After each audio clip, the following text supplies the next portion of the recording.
Hello everyone, আসসালামু আলাইকুম সবাইকে। আশা করি সবাই আমাকে ক্লিয়ারলি শুনতে পাচ্ছেন। জি, শোনা যাচ্ছে। আচ্ছা, ঠিক আছে। আসসালামু সো আলাইকুম কারো আপু, কেমন আছেন? ওয়ালাইকুম আসসালাম। আপনাকে অনেক ক্লিয়ার শোনা যাচ্ছে। আলহামদুলিল্লাহ ভালো আছি, এখন একটু ভালো আছি। তো লাস্ট ক্লাসটা আমরা গ্যাপ দিয়েছিলাম। আসলে আমার শরীরটা হঠাৎ করে একটু খারাপ হয়ে গেছিল গরমের কারণে। তো ফুড পয়জনিং এর সমস্যাটা হচ্ছিল, যার কারণে আমরা ডক্টর ক্লাসটা নিতে পারিনি। তো আজকে আমাদের হচ্ছে মূলত সেকেন্ড ক্লাসটা হতে যাচ্ছে। আর ফার্স্ট ক্লাস আমরা যেহেতু চার্ট অফ অ্যাকাউন্টসটা কমপ্লিট করেছি, আমরা বিভিন্ন বিজনেস অর্গানাইজেশন সম্পর্কে দেখেছি। তো আপনারা আশা করি সবগুলো ডকুমেন্টস বা ফাইলস যা যা কিছু শেয়ার করেছিলাম ওই ক্লাসে আপনারা ডাউনলোড করে প্র্যাকটিস করতে পেরেছেন। এর মধ্যে কারো কোনো কোশ্চেন থাকলে বা প্রিভিয়াস ক্লাস নিয়ে কোনো কোয়েরি থাকলে আপনি আস্ক করতে পারেন, নো প্রবলেম।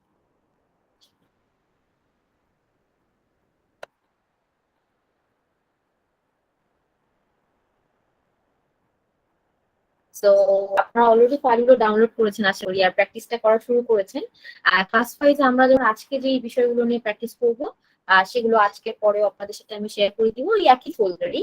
আপনারা লক্ষ্য করলে দেখবেন যে আমি ওখানে ডে 1 দিয়ে কিন্তু ফোল্ডার গুলো আপলোড করেছি, ফোল্ডারের ভিতরে ফাইলগুলো। সেভাবে আমি আজকের ফাইলগুলো ডে 2 দিয়ে ফাইলগুলো আপলোড করে দেবো একটা ফোল্ডারে ওই একই লিঙ্কে। ঠিক আছে? তো সবাই আমাদের ক্লাসের পরে আমি জাস্ট 12টার মধ্যেই আপলোড করে দিই সবকিছু। তো আপনারা পেয়ে যাবেন ক্লাসের পরপরই। আর আজকে আমরা হচ্ছে শুরু করতে যাচ্ছি বাজেট নিয়ে।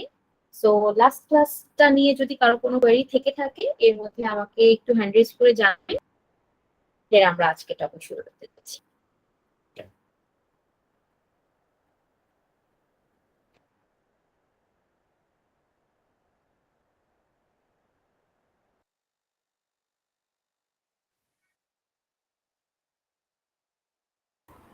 হ্যালো হ্যালো জি বলুন। হ্যাঁ ম্যাম, শুনতে পাচ্ছেন? ম্যাম, আমরা চার্ট অফ অ্যাকাউন্ট জি শোনা যাচ্ছে, বলুন। প্র্যাকটিক্যালি করার সময় আমরা কোনটা ওয়েতে করব? যদি আইএফআরএস এটা ফলো করা হয় না, আমরা যেটা করি সেটা হলো যে একটা কোম্পানির একটা যে যেভাবে রিকোয়ারমেন্ট দেয় সেভাবে আমরা করি। এটা আইএফআরএস বা আইএস কোনটাই ফলো করা হয় না। তো কোনটা সুইটেবল এই চার্ট অফ অ্যাকাউন্ট করার জন্য? আচ্ছা, তাহলে সেই ক্ষেত্রে যদি আইএফআরএস বা আইএফএস ওরকম আইএস যেটা সিস্টেমটা ফলো করা হয় বা স্ট্যান্ডার্ড ফলো করা হয় সেরকম কিছু ফলো করা না হয়, তাহলে আমি বলবো যে আপনারা নর্মালি যে সিস্টেমে দেখিয়েছি ক্লাসে যেটা সিস্টেমটা ফলো করতে বলেছি, যে আসলে গ্যাপ স্ট্যান্ডার্ডে বা বেসিক যে স্ট্যান্ডার্ডে আসলে চার্ট অফ অ্যাকাউন্টসটা তৈরি করা যেতে পারে সেটা আমি কিন্তু ক্লাসে দেখিয়েছি। আপনি সেইভাবেই আপনার যে অ্যাকাউন্টস গুলো কোম্পানিতে ইউজ করা হচ্ছে বর্তমানে এবং দেখা যায় রেগুলারলি যেগুলোতে আপনি ট্রানজাকশন দিচ্ছেন, যে অ্যাকাউন্টস গুলো প্রয়োজন হচ্ছে সেই অ্যাকাউন্টস গুলো প্রথমে একটা শীটের মধ্যে আপনি সবকিছু নিয়ে আসবেন, টাইপ ওয়াইজ সাজিয়ে নিবেন। দেন তারপরে সেকেন্ড শীটে আপনি প্রপারলি সেটা চার্টের মধ্যে নিয়ে আসবেন। তখন আপনি নাম্বারিং পদ্ধতিটা ফলো করতে পারেন গ্যাপ স্ট্যান্ডার্ডে বা আইএফআরএস স্ট্যান্ডার্ডে, যে কোনো একটা স্ট্যান্ডার্ড চুজ করতে পারেন। স্ট্যান্ডার্ডটা অনুযায়ী যেভাবে আমি বলেছি যে 1 2 3 4 এভাবে করে অ্যাকাউন্টস গুলোকে মার্কিং করে কোডিং করতে পারেন। আর আরেকটা বিষয় হচ্ছে যে অ্যাকাউন্টস গুলো শুধুমাত্র আপনার কোম্পানি ওয়াইজ চেঞ্জ হবে। সো আপনার কোম্পানি ওয়াইজ যদি নতুন নতুন ট্রানজাকশন দেওয়ার পক্ষে দেখা যায় যে অসময় আমরা জার্নাল এন্ট্রি দেওয়ার সময় ডেবিট বা ক্রেডিটে নতুন নতুন অ্যাকাউন্টস আনি, তো সেই ক্ষেত্রে ওই পার্টিকুলার অ্যাকাউন্টস গুলোকে ওই চার্টের মধ্যে ওই পার্টিকুলার টাইপের মধ্যে অ্যাড করে ফেলতে হবে। তো এইভাবে করে আপনার চার্ট অফ অ্যাকাউন্টসটা মোটামুটি আস্তে আস্তে আপডেট হবে। তো রেগুলারলি আপডেট করবেন, দেখা যাবে যে একটা সময় আপনার ফাইনাল চার্ট অফ অ্যাকাউন্টসটা end of the month or 2 months এর পরে আপনার ফাইনাল চার্ট অফ অ্যাকাউন্টসটা ক্রিয়েট হয়ে যাবে আপনার কোম্পানির জন্য। জি। আর কি কেউ আছেন?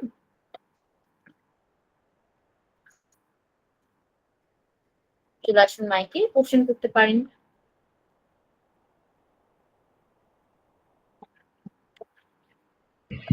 ম্যাম, আমি ফিরোজ আহমেদ বলছি। জি ফিরোজ ভাই, বলুন। জি, আমি একটু জানতে চাচ্ছিলাম, চার্ট অফ অ্যাকাউন্টের মধ্যে হচ্ছে দুটা শীট ক্রিয়েট করা হয়েছিল। এটা হচ্ছে অ্যাকাউন্ট ক্যাটাগরিজ আর আরেকটা হচ্ছে চার্ট অফ অ্যাকাউন্ট। জি জি। তো ওইখানে মূলত ব্যালেন্সের যে একটা ঘর ছিল, ওই এই ঘরগুলোর মূলত ব্যালেন্স গুলো কিভাবে আনতে হবে, মানে আমি জানতে চাচ্ছিলাম। আমি কিছু অ্যাডভান্স চলে যাচ্ছি কিনা একটু একটু আমাকে টাচ দিবেন। জানতে চাচ্ছিলাম হচ্ছে যে আমি অ্যাসেট ক্যালকুলেশন করব, তো যখন আমি জার্নাল করব, এটা কিভাবে অটোমেটিকলি আমার এই পোর্শন গুলা পোস্টিং হতে থাকবে, এটা কি পরবর্তী ক্লাসে দেখানো হবে না এই অবশ্যই শুধুমাত্র? অবশ্যই। হ্যাঁ, আপনার আচ্ছা। এই কোশ্চেনটার অ্যান্সারটা আমি বলে দিচ্ছি। আসলে আমরা লাস্ট ক্লাসে যে চার্ট অফ অ্যাকাউন্টসটা করেছিলাম সেটার পাশে একটা ব্যালেন্সের ব্লক ছিল, যেখানে আমি জাস্ট আপনাদের শর্ট একটা নোট দিয়ে দিয়েছিলাম যে will discuss about this in another class, right? So এটা হচ্ছে বেসিক্যালি আমাদের একটা টেমপ্লেট ক্রিয়েট করতে হবে আফটার সাম টাইম। আমাদের কয়েকটা 6th ক্লাস আর 7th ক্লাসে গিয়ে আমাদের একটা টেমপ্লেট আছে, ফুল টেমপ্লেট। সেটা হচ্ছে আপনারা এই অ্যাকাউন্টিং এর যে প্রসেসে ক্লাস করি আমরা ইউজুয়ালি, যে একটা ইভেন্ট হয় বা ট্রানজাকশন হয়, তখন আমরা সেটাকে জার্নাল এন্ট্রিতে পোস্ট করি, দেন লেজার ক্রিয়েট করি, ট্রায়াল ব্যালেন্স ক্রিয়েট করি, দেন সেখান থেকে আমরা ইনকাম স্টেটমেন্ট, ব্যালেন্স শিট এগুলো ক্রিয়েট করি। তো ওই ক্লাসে মূলত চার্ট অফ অ্যাকাউন্টসটারও একটা শিট আছে ওই টেমপ্লেটের ভিতরেই। ওখানেই আমরা টেমপ্লেটের ভিতরেই চার্ট অফ অ্যাকাউন্টস এর মধ্যে ব্যালেন্সটা কিভাবে অ্যাড করবো ওইখানে একটা ফাংশন প্রয়োগ করে দিব। তার মাধ্যমে যেটা হবে, আপনি যেই পরিমাণ জার্নাল এন্ট্রি রেগুলারলি দিবেন সেই অনুযায়ী আপনার চার্ট অফ অ্যাকাউন্টস এর ব্যালেন্স গুলো অটোমেটিক আপডেট হয়ে যাবে। ওকে, সো ওইটা আমরা ওই টেমপ্লেটের মধ্যে অ্যাড করে দিয়ে শিখবো, তাহলে আপনার এই প্রসেসটা কমপ্লিট হয়ে যাবে। আরেকটা কোশ্চেন ছিল, সেটা হচ্ছে যেমন আপনি গতদিন ক্লাসে বলেছিলেন যে যখন আমরা একটা জার্নাল করব, জার্নালটাই তো মূলত একটা অ্যাকাউন্টস হয়ে যাচ্ছে। তার মানে হচ্ছে যদি কোনো একটা কোম্পানিতে ক্যাশ প্রবাহ হয়, ক্যাশ প্রবাহটা সেটা হয়তো বা ব্যাংক থেকে ক্যাশ উইথড্র করলাম, তো জার্নালটা অটোমেটিকলি তখন এমন হয় যে ব্যাংক হচ্ছে ক্রেডিট হয়ে যায় আর ক্যাশটা হচ্ছে ডেবিট হয়, তাই না? জি জি, তো অটোমেটিকলি এখানে কিন্তু দুইটাই অ্যাকাউন্ট হয়ে গেল, একটা ক্যাশ আর একটা হচ্ছে ব্যাংক। এক্স্যাক্টলি। তো বিভিন্ন সময় বিভিন্ন খাতে যে জার্নাল গুলা করতে হয়, যেমন হচ্ছে জি, ফুড অ্যালাউন্স থাকে। অনেক সময় দেখা যায় যে কোম্পানির যেসব এমপ্লয় থাকে তাদের অ্যাডভান্স তারা নিয়ে থাকে, এগুলো অ্যাডজাস্টমেন্টের যে অ্যাডভান্স স্যালারি অ্যাডজাস্টমেন্ট। জি জি, খরচের জন্য দেখা যায় অ্যাডভান্স হয়। যেমন আমার কোম্পানিতে আমি অলরেডি আমাদের যতগুলো ড্রাইভার আছে এদেরকে ফুয়েলের জন্য অ্যাডভান্স পেমেন্ট করতে হয়। তো আহ, তখন যখন ফুয়েলের জন্য অ্যাডভান্স করতে হয় তখন দেখা যায় যে তাদেরকে ডেবিট করি। আর প্লাস হচ্ছে যখন তারা যে ভাউচার গুলা, মানে কস্ট ভাউচার গুলো, ফুয়েল ভাউচার, ট্রাভেলিং যে ভাউচার গুলো আমাকে দেয়, সেগুলো দিয়ে তাদেরকে মানে ডেবিট করতে হয়। তো মানে বিষয়গুলো আহ, আহ, এই মানে সহজ অ্যাকাউন্ট কিভাবে হয়, এগুলো কি একটু আমাদেরকে আবার টাচ দেওয়া পসিবল কি? আচ্ছা, ঠিক আছে। তো এই ধরনের কোশ্চেন গুলো আমরা হচ্ছে যখন জার্নালের ক্লাসে আবার যাব, আমরা আজকে যেহেতু বাজেট নিয়ে ডিসকাস করবো তো বাজেটটা করব। আর হচ্ছে অবশ্যই আপনার এই যে বেসিক কিছু জার্নাল নিয়ে যেসব জিজ্ঞাসাগুলো আছে, এগুলো আমি চাই আপনি আবার সামনে আবারও একটু মনে করিয়ে দিবেন আমাকে, আমি অবশ্যই আপনার ক্লাসে ডিসকাস করে দিব। সো প্রত্যেকটা জার্নাল ইন্টারেস্ট দেওয়ার সময় তখন আমরা জার্নাল একটা ক্লাস করবো কিছুদিনের মধ্যেই, জাস্ট অ্যাক্টিভিটি ক্লাসের মধ্যেই। তো তখন আমি আপনাদের কিছু অ্যাডভান্স জার্নাল নিয়ে ডিসকাস করবো। ওই দিনগুলোতে আপনার কিছু বেসিক কোশ্চেন এগুলো থাকলে অবশ্যই আমি এগুলো আপনাদেরকে এই জিনিসগুলোকে হেল্প করবো। ওকে ওকে, থ্যাংক ইউ ঠিক থ্যাংক আছে, ইউ ম্যাম। সো ফিরোজ ভাই, জি আপনি যে কোশ্চেন গুলো করছেন আপনি চেষ্টা করবেন একটু নোট নিয়ে রাখতে, হ্যাঁ, যে এই এই বিষয়গুলোতে আপনার জানার আগ্রহ আছে বা ইচ্ছা আছে কোশ্চেন করার। সো এগুলো জাস্ট একটু নোট নিয়ে রাখবেন শর্ট নোট, যে কি কি বিষয় নিয়ে। তো পরবর্তীতে ওই ক্লাসটা আসলে পরে আপনি ডিসকাস করে ফেলবেন। No problem. জি জি জি জি, ওকে, থ্যাংক ইউ। ঠিক আছে। জি রাজীব ভাইয়া, চলে আসুন মাইকে।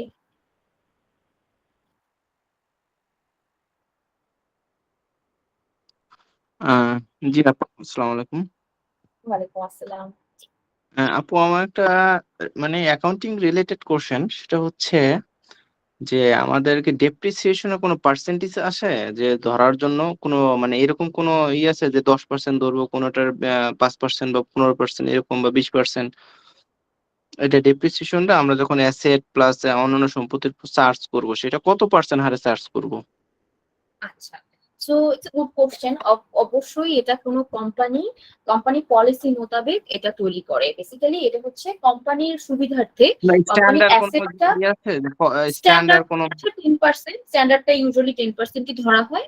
বাট দেখা যায় ইউজুয়ালি যখন আমরা ইয়ার্স দিয়ে অ্যাপ্লাই করি পার্সেন্টেজ না ধরে, একটা যখন অ্যাসেটকে আমরা চাই যে ওই পার্টিকুলার ইয়ারের মধ্যে ইউজ করে দেন আমরা রিসেল করব, তো তখন ওই পার্টিকুলার একটা ইয়ার ধরা হয় যে এটা 5 বছর মোটামুটি চলবে আমাদের কোম্পানিতে, এটা আমরা ইউজ করবো দেন 5 বছর পর সেল করবো। তো ওইভাবে তখন কোম্পানিটা একটা নির্ধারণ করে যে এটাকে ধরতে হবে 5 বছর।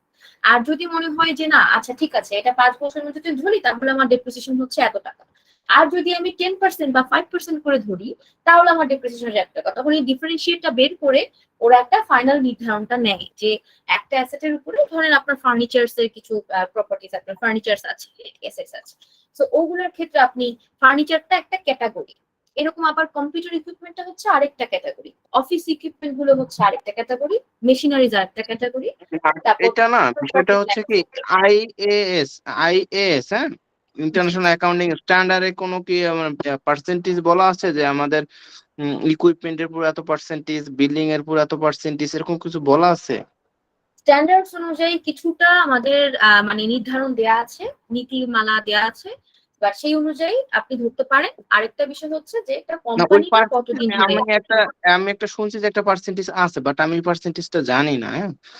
তো মানে আমার কাছে ওই আমি খুঁজছি কিন্তু পাই নাই, তবে আমার কলিগ বলছে একটা পার্সেন্টেজ আছে, তো উনি ডেপ্রিসিয়েশনটা ক্যালকুলেশন করে তো বেসিক্যালি, তো এই জন্য আমি জানতে চাচ্ছিলাম যে এরকম কোনো পার্সেন্টেজ আছে কিনা। আচ্ছা ঠিক আছে, আমি তাহলে আপনাদেরকে সেই রিসোর্সেস গুলো যেগুলো আছে ডেপ্রিসিয়েশন রিলেটেড, আমি অবশ্যই ডেপ্রিসিয়েশনটা আর একটু ইনডেপথে দেখাবো জানারের ক্লাসে, তো তখন আমি আর একটু ভালোভাবে ডিসকাস করে দিব যে কি কি স্ট্যান্ডার্ডস ফলো করে কিভাবে কিভাবে হচ্ছে, সে পার্সেন্টেজ গুলো বা ইয়ার্সও যদি অ্যাপ্লাই করেন সেটার বিষয়গুলো কিরকম হয়। ঠিক আছে আচ্ছা আচ্ছা আচ্ছা, থ্যাংক ইউ। ওকে। তো আশা করি লাস্ট ক্লাস পর্যন্ত আমরা যতটুকু ডিসকাস করেছি, আজকে আমরা নতুন টপিকটা শুরু করতে পারি। তো আমি আমাদের স্ক্রিন শেয়ারে চলে আসি, আর এর মধ্যে কারো শুনতে প্রবলেম হলে বা কোনো কিছু আমাকে অবশ্যই জানাবেন, সেক্ষেত্রে অবশ্যই কানেকশনটা আমি চেক করবো। তো অনেক সময় দেখা যায় ইন্টারনেট ইস্যুর কারণেও বা টেকনিক্যাল কিছু কারণেও দেখা যায় যে শুনতে প্রবলেম হয়, তো আমাকে অবশ্যই সেটা জানাবেন। ওকে, আশা করি আমাদের স্ক্রিনটা শেয়ার হয়েছে ঠিক মতো, দেখতে পাচ্ছেন। সো আমরা আজকে যেটা শিখতে যাচ্ছি সেটা হচ্ছে ফাইন্যান্সিয়াল বাজেট। এটা আপনারা জানেন যে ফাইন্যান্সিয়াল অ্যাকাউন্টিং ও ম্যানেজারিয়াল অ্যাকাউন্টিং দুটো অ্যাকাউন্টিং এর সাইড আছে। তো আমরা আজকে ম্যানেজারিয়াল অ্যাকাউন্টিং একটা স্পেসিফিক খুবই ইম্পর্টেন্ট টপিক, যেটা এখন ফাইন্যান্সিয়াল অ্যাকাউন্টিং এর সাথে ওতপ্রোতভাবে জড়িত এবং সব কোম্পানিতে ইউজ করা হয়, সেটা হচ্ছে বাজেট। তো বাজেটটা হচ্ছে আমাদের বিভিন্ন কোম্পানি বিভিন্ন পদ্ধতিতে বাজেটটা তৈরি করে, বাট ফাইন্যান্সিয়াল বাজেট তৈরি করার যে কম্পোনেন্ট গুলা লাগে, ফাইন্যান্সিয়াল বাজেটটা মূলত হচ্ছে ইনকাম স্টেটমেন্টের উপর বেস করে তৈরি করা হয়। সো ফাইন্যান্সিয়াল বাজেটের যে কম্পোনেন্টটা, ইনকাম স্টেটমেন্ট কি কম্পোনেন্টস হচ্ছে revenue, expenses, operating and non operating both. So এগুলো নিয়েই বাজেটটা তৈরি করতে হয়। সো এখানে হচ্ছে ফার্স্ট অফ অল আমরা জানি যে বাজেটটা হচ্ছে যে কোনো নিউমেরিক এস্টিমেশন, যেটার মধ্যে নাম্বারস এর মাধ্যমে আমরা আইডেন্টিফাই করার চেষ্টা করি যে আমাদের যে পরিমাণ রেভিনিউ বা এক্সপেন্ডিচার হতে যাচ্ছে মান্থলি, সেটা কি পরিমাণ হলে আমাদের কোম্পানির প্রফিট ম্যাক্সিমাইজ করা পসিবল হবে, তারপর লং টার্ম কোম্পানি যেগুলো গোল থাকে সেগুলো আমরা ফিল আপ করতে পারবো। এই বিষয়গুলো আমরা বাজেটের মাধ্যমে বের করতে পারি। এছাড়া বাজেট প্রিপারেশনের সময় আমরা কিছু প্রত্যেকটা কোম্পানি কিছু টার্গেট থাকে, কিছু স্পেসিফিক ডিপার্টমেন্ট নিয়ে তারা কাজ করে, কিছু কিছু ফিল্ড নিয়ে কাজ করে, তো এই বিষয়গুলো নিয়েই আমাদের বাজেটটা জেনারেট করতে হয়। আর বাজেটের মাধ্যমে আমরা অ্যাকচুয়ালি কত রেভিনিউ গেইন করছি বা কত রেগুলারলি আমাদের এক্সপেন্স হচ্ছে, এই অ্যাকচুয়াল পারফরমেন্সটার সাথে আমরা আমাদের টার্গেট অনুযায়ী বাজেট অনুযায়ী পারফরমেন্সটাকে কম্পেয়ার করতে পারি এবং বের করতে পারি যে আমরা কতটা কাছাকাছি যাচ্ছি, যে আমরা যে আগে থেকে যে হিসাব নিকাশটা করে বের করি যে আমাদের নেক্সট 5 মাসে এই পরিমাণ রেভিনিউ হতে যাচ্ছে বা এক্সপেন্সেস, তো এটা আমরা নির্ধারণ যে করছি এটা আমরা কতটা কারেক্টলি নির্ধারণ করতে পারছি এটা আমরা বের করার চেষ্টা করি, এবং আমাদের কোম্পানি ওয়াইজ যা যা অ্যাভেলেবল রিসোর্সেস আছে সেগুলোকে প্রপারলি বেস্ট ইউজ করতে পারি। এছাড়া আমাদের কারেন্ট এবং ফিউচার অপারেশনের একটা প্রপার রিভিশন হয়ে যায়। আমরা দেখা যায় প্রপারলি বাজেটটাকে মনিটর করে বের করার চেষ্টা করি যে আমাদের কোম্পানিতে কোনো ব্যাকফলস আছে কিনা, কোনো জায়গাতে আমরা কোনো জায়গাতে আটকে যাচ্ছি কিনা, কোনো রিসোর্সেস আমরা প্রপারলি ইউজ করতে পারছি না কিনা, বা দেখা যায় মেশিনারিজ নষ্ট থাকে, ইউটিলিটিস বেশি খরচ হয়ে যায়, এরকম বিভিন্ন বিষয় থাকে, এগুলো তখন সামনে চলে আসে। আর লং টার্ম বিভিন্ন প্ল্যানস থাকে যেটাকে আমাদের মিট করার জন্য বাজেটটা খুবই প্রয়োজন। তো প্রত্যেকটা ছোট, মিডিয়াম সাইজ বা লার্জ গ্রুপ অফ কোম্পানিজ এর জন্য বাজেটটা খুবই ইম্পর্টেন্ট একটা বিষয়। আর বাজেটটা বলতে গেলেই কিন্তু আমরা জানি যে একটা পদ্ধতি হয়তো আছে যেটার মাধ্যমে বাজেটটা জেনারেট করা যায়, এবং সার্ভিস বেস বিজনেসের জন্য যেভাবে বাজেট তৈরি করবো, একটা ম্যানুফ্যাকচারিং বিজনেসের জন্য সেম ভাবে বাজেটটা তৈরি করতে পারবো। হ্যাঁ, বাজেটটা তৈরি করার প্রসেসটা একই, বাট বাজেট তৈরি করার বিভিন্ন মেথড আছে। তো আছে না যে একটা অঙ্ক একরকম ভাবেই করা যেতে পারে, বাট বিভিন্ন রকম বা পদ্ধতি আছে, ওই পদ্ধতিতে অঙ্কের রেজাল্ট একই মিলবে, বাট পদ্ধতিতে হচ্ছে বিভিন্ন ভাবে করতে গেলে তখন ওটার ভিজুয়ালাইজেশনটা ডিফারেন্ট হবে। তো আমরা বাজেটটা নির্ধারণ করতে চাই যতটা ক্লোজ যেতে পারি আমরা রিয়ালিটির সাথে, অ্যাকচুয়াল যা যা পারফর্ম করবো তার ততটা কাছে যাতে যেতে পারি আমাদের বাজেটটা তৈরি করার উদ্দেশ্যটা। সো আমাদের কি কম্পোনেন্ট থাকে বাজেটে, এটার মধ্যে হচ্ছে বললাম যে বিভিন্ন operational and non operational income and expenses থাকে। বাট মোস্ট দুইটা ইনকাম বা এক্সপেন্সেস এর ক্ষেত্রে যদি আমরা খেয়াল করি, মোস্ট দুইটা এক্সপেন্স যেটার উপরে আসলে আমরা বাজেটের জন্য বেশি নির্ভরশীল থাকি, সেটা হচ্ছে ক্যাপিটাল এক্সপেন্ডিচার আর operating expenses. So capital expenditure গুলো হচ্ছে এই ধরনের এক্সপেন্সেস যেগুলো আমরা ক্যাপিটাল হিসেবে কোম্পানিতে অ্যাড করি, বিশেষ করে ফিক্সড অ্যাসেট বা লং টার্ম এক্সপেন্সেস গুলোকে বলা হয় capital expenses, such as new equipment, machinery, land, plant, buildings and warehouses. অনেকে warehouse purchase করে, অনেকে warehouse নিজেদেরই warehouse থাকে। তারপর furniture ফিক্সচার্স, business vehicles, delivery vans থাকে অনেকের অফিসের কার থাকে, সো সফটওয়্যার থাকে বা ইনটেনজিবল অ্যাসেটস থাকে যেমন পেটেন্ট আর লাইসেন্স। এগুলো সবকিছুই হচ্ছে কোম্পানির লং টার্ম একটা এক্সপেন্স এবং ইনভেস্টমেন্ট যেটা কোম্পানি করে থাকে।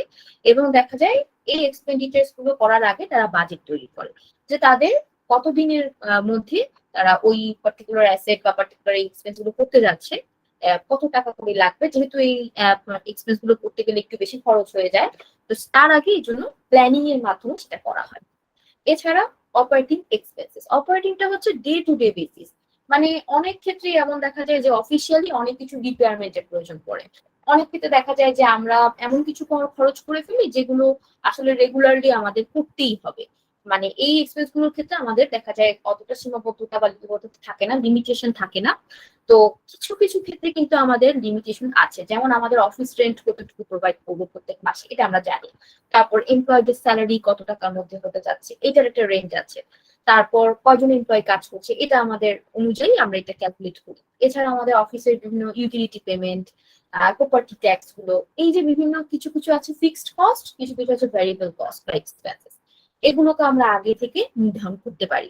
তো বেসিক্যালি এই কারণেই আমাদের বাজেটটা তৈরি করা, যেটা আমরা আগে থেকে খরচটাকে বের করে সেই ক্যাটাগরিতে ওভাবে আমরা খরচটা করতে পারি।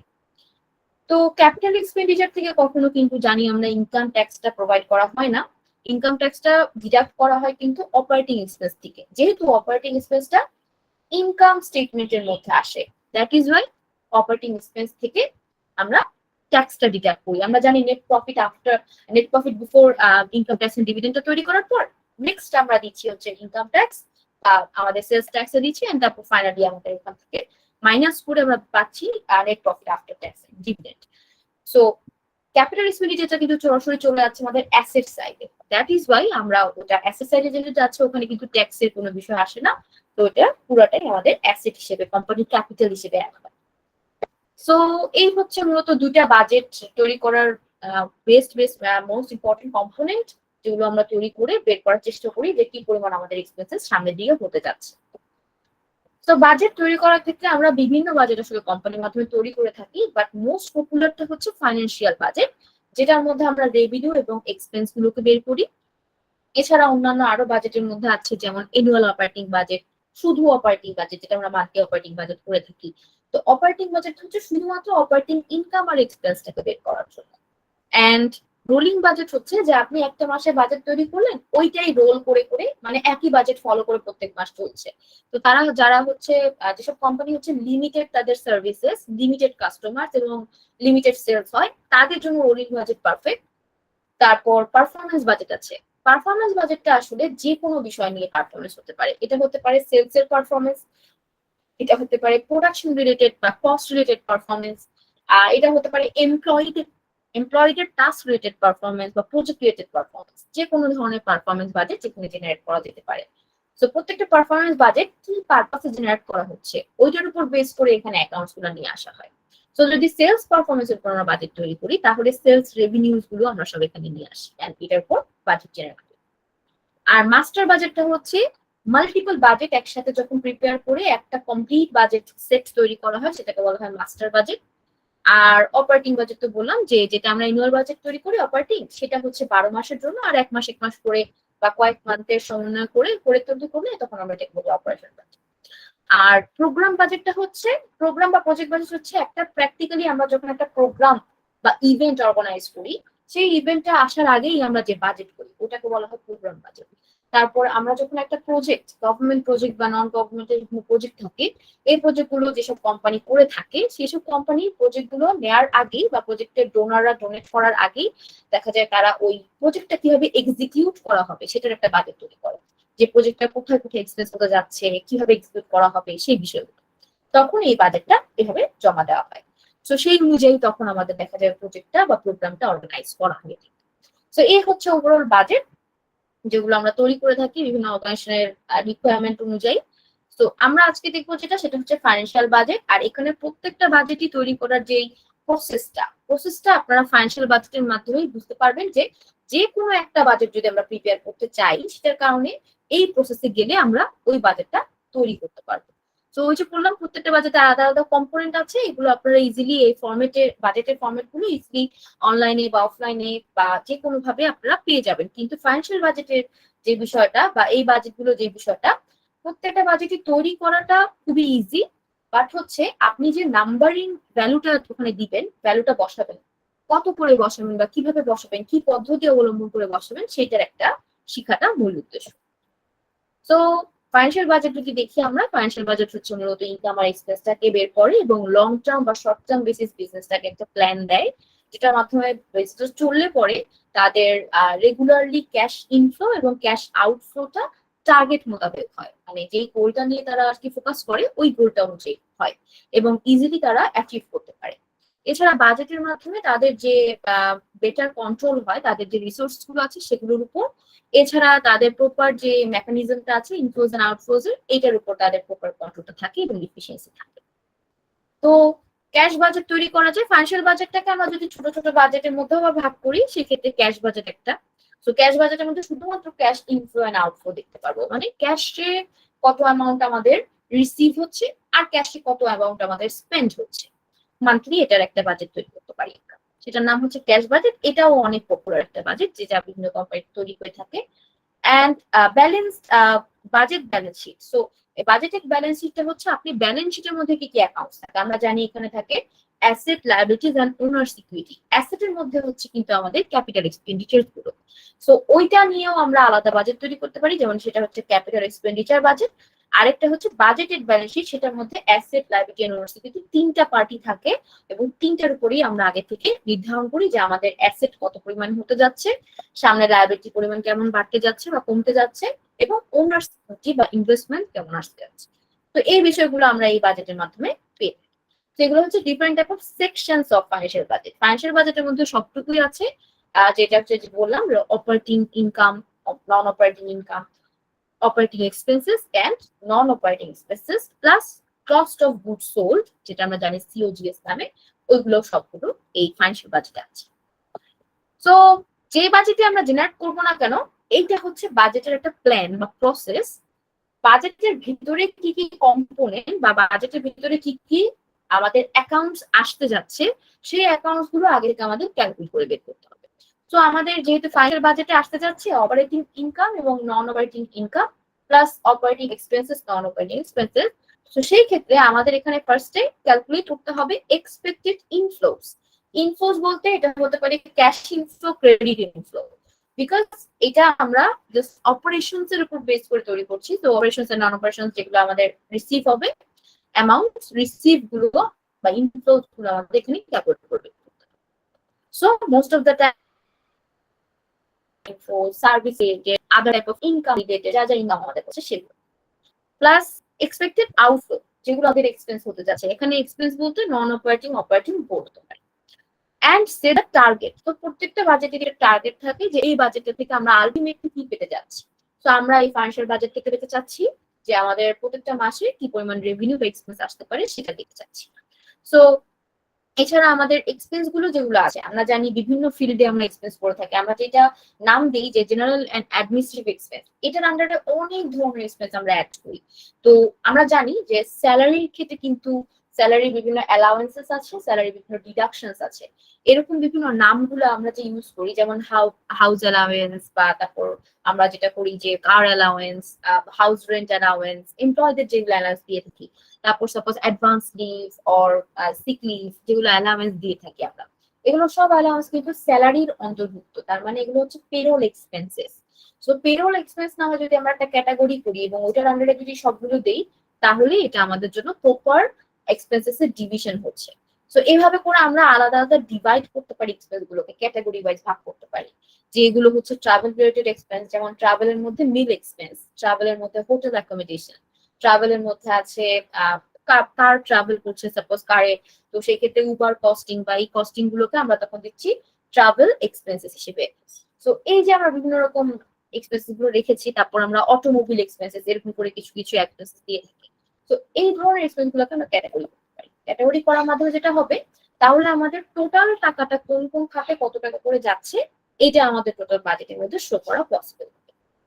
দেন নেক্সট হচ্ছে keep track of components in the budget. So আমরা প্রত্যেকটা বাজেট তৈরি করব, মান্থ ওয়াইজ বাজেটটাকে আবার ট্র্যাকেও রাখবো, মনিটর করবো যে আমরা যে পরিমাণ বাজেটটা তৈরি করলাম এরকমই কি আমাদের এক্সপেন্স হচ্ছে, নাকি আমরা মান্থলি এর চেয়ে বেশি এক্সপেন্স করে ফেলছি। তো এটা তাহলে আমাদের মনিটর রাখতে হবে। আর হচ্ছে আমরা লেজার অ্যাকাউন্ট গুলোকে সেট আপ করবো। সো বেসিক্যালি যখন আমরা দেখা যায় রেগুলার যখন বাজেট জেনারেট করি, তো সেটা তো আমরা বুঝেই জেনারেট করি যে আমাদের কি সেলস অ্যাকাউন্ট আছে, ওখানে কি কি এক্সপেন্স অ্যাকাউন্ট আছে। সো এটার উপর বেস করে যদি আমরা লেজার গুলোকে রেডি রাখি, আমাদের যখনই ইনকাম বা এক্সপেন্স হবে সেই অনুযায়ী আমরা লেজারে এন্ট্রি দিয়ে ফেলবো, মানে আমাদের জার্নাল এন্ড লেজার এন্ট্রি দিয়ে আমাদের পরবর্তী কাজগুলো করতে ইজি হয়ে যাবে। সো এইটাই বলা হচ্ছে মূলত যে কোনো বাজেটের ক্ষেত্রে এই প্ল্যানটা ফলো করলেই it's enough to create a budget. সেটা যদি এখন একটা অপারেশন বাজেট হয়, সাপোজ অপারেশনাল বাজেট হলে তখন সেই ক্ষেত্রে অপারেশনাল ইনকাম এন্ড এক্সপেন্স গুলোকে এখানে ক্যালকুলেট করতে হবে। আর তারপর কোম্পানির টার্গেট কি অপারেশন ইনকাম এন্ড এক্সপেন্স থেকে সেটাকে আইডেন্টিফাই করতে হবে। দেন অপারেটিং ইনকাম গুলোকে ক্যাটাগরাইজ করতে হবে, অপারেটিং এক্সপেন্স গুলোকে ক্যাটাগরাইজ করতে পারবে। তারপরে হচ্ছে রেগুলারলি আমরা বাজেটের কম্পোনেন্টস গুলোকে ট্র্যাক করব। সো এই যে সেম ভাবেই জাস্ট প্রত্যেকটা জিনিসই এই বাজেটের ফলো করে আমরা যে কোনো বাজেট জেনারেট করতে পারি। সো দেন এবার আসি যে বাজেটের যে বিভিন্ন মেথড বলছিলাম, যে একটা বাজেট আমরা বিভিন্ন পদ্ধতিতে তৈরি করতে পারি। তো এই একটা ফাইন্যান্সিয়াল বাজেটই আমি 4টা ভাবে আপনাদেরকে তৈরি করে দেখাবো। এই 4টা ভাবে হচ্ছে, প্রথমে তো আমরা তৈরি করবো জিরো বেস বাজেটিং পদ্ধতিতে। এই পদ্ধতিতে যদি আপনি বাজেট তৈরি করেন, তাহলে যেটা করতে হবে যে আপনার যে একটা বাজেট আছে গত বছর বা গত মাসে যে বাজেটটা করা হয়েছিল, আমরা ওই বাজেটের দিকে না তাকিয়ে আমরা যে ওই মাসে গত মাসে আসলে অ্যাকচুয়ালি কত রেভিনিউ গেইন করা হয়েছে, অ্যাকচুয়ালি কত এক্সপেন্সেস করা হয়েছিল সেটাকে খেয়াল করে আমরা নেক্সট মান্থের জন্য আগে থেকে প্ল্যান করব। সো এই যে বাজেট প্ল্যানটা তৈরি করব সেটা হবে শুধুমাত্র প্রিভিয়াস মান্থের অ্যাকচুয়াল ট্রানজাকশন দেখে।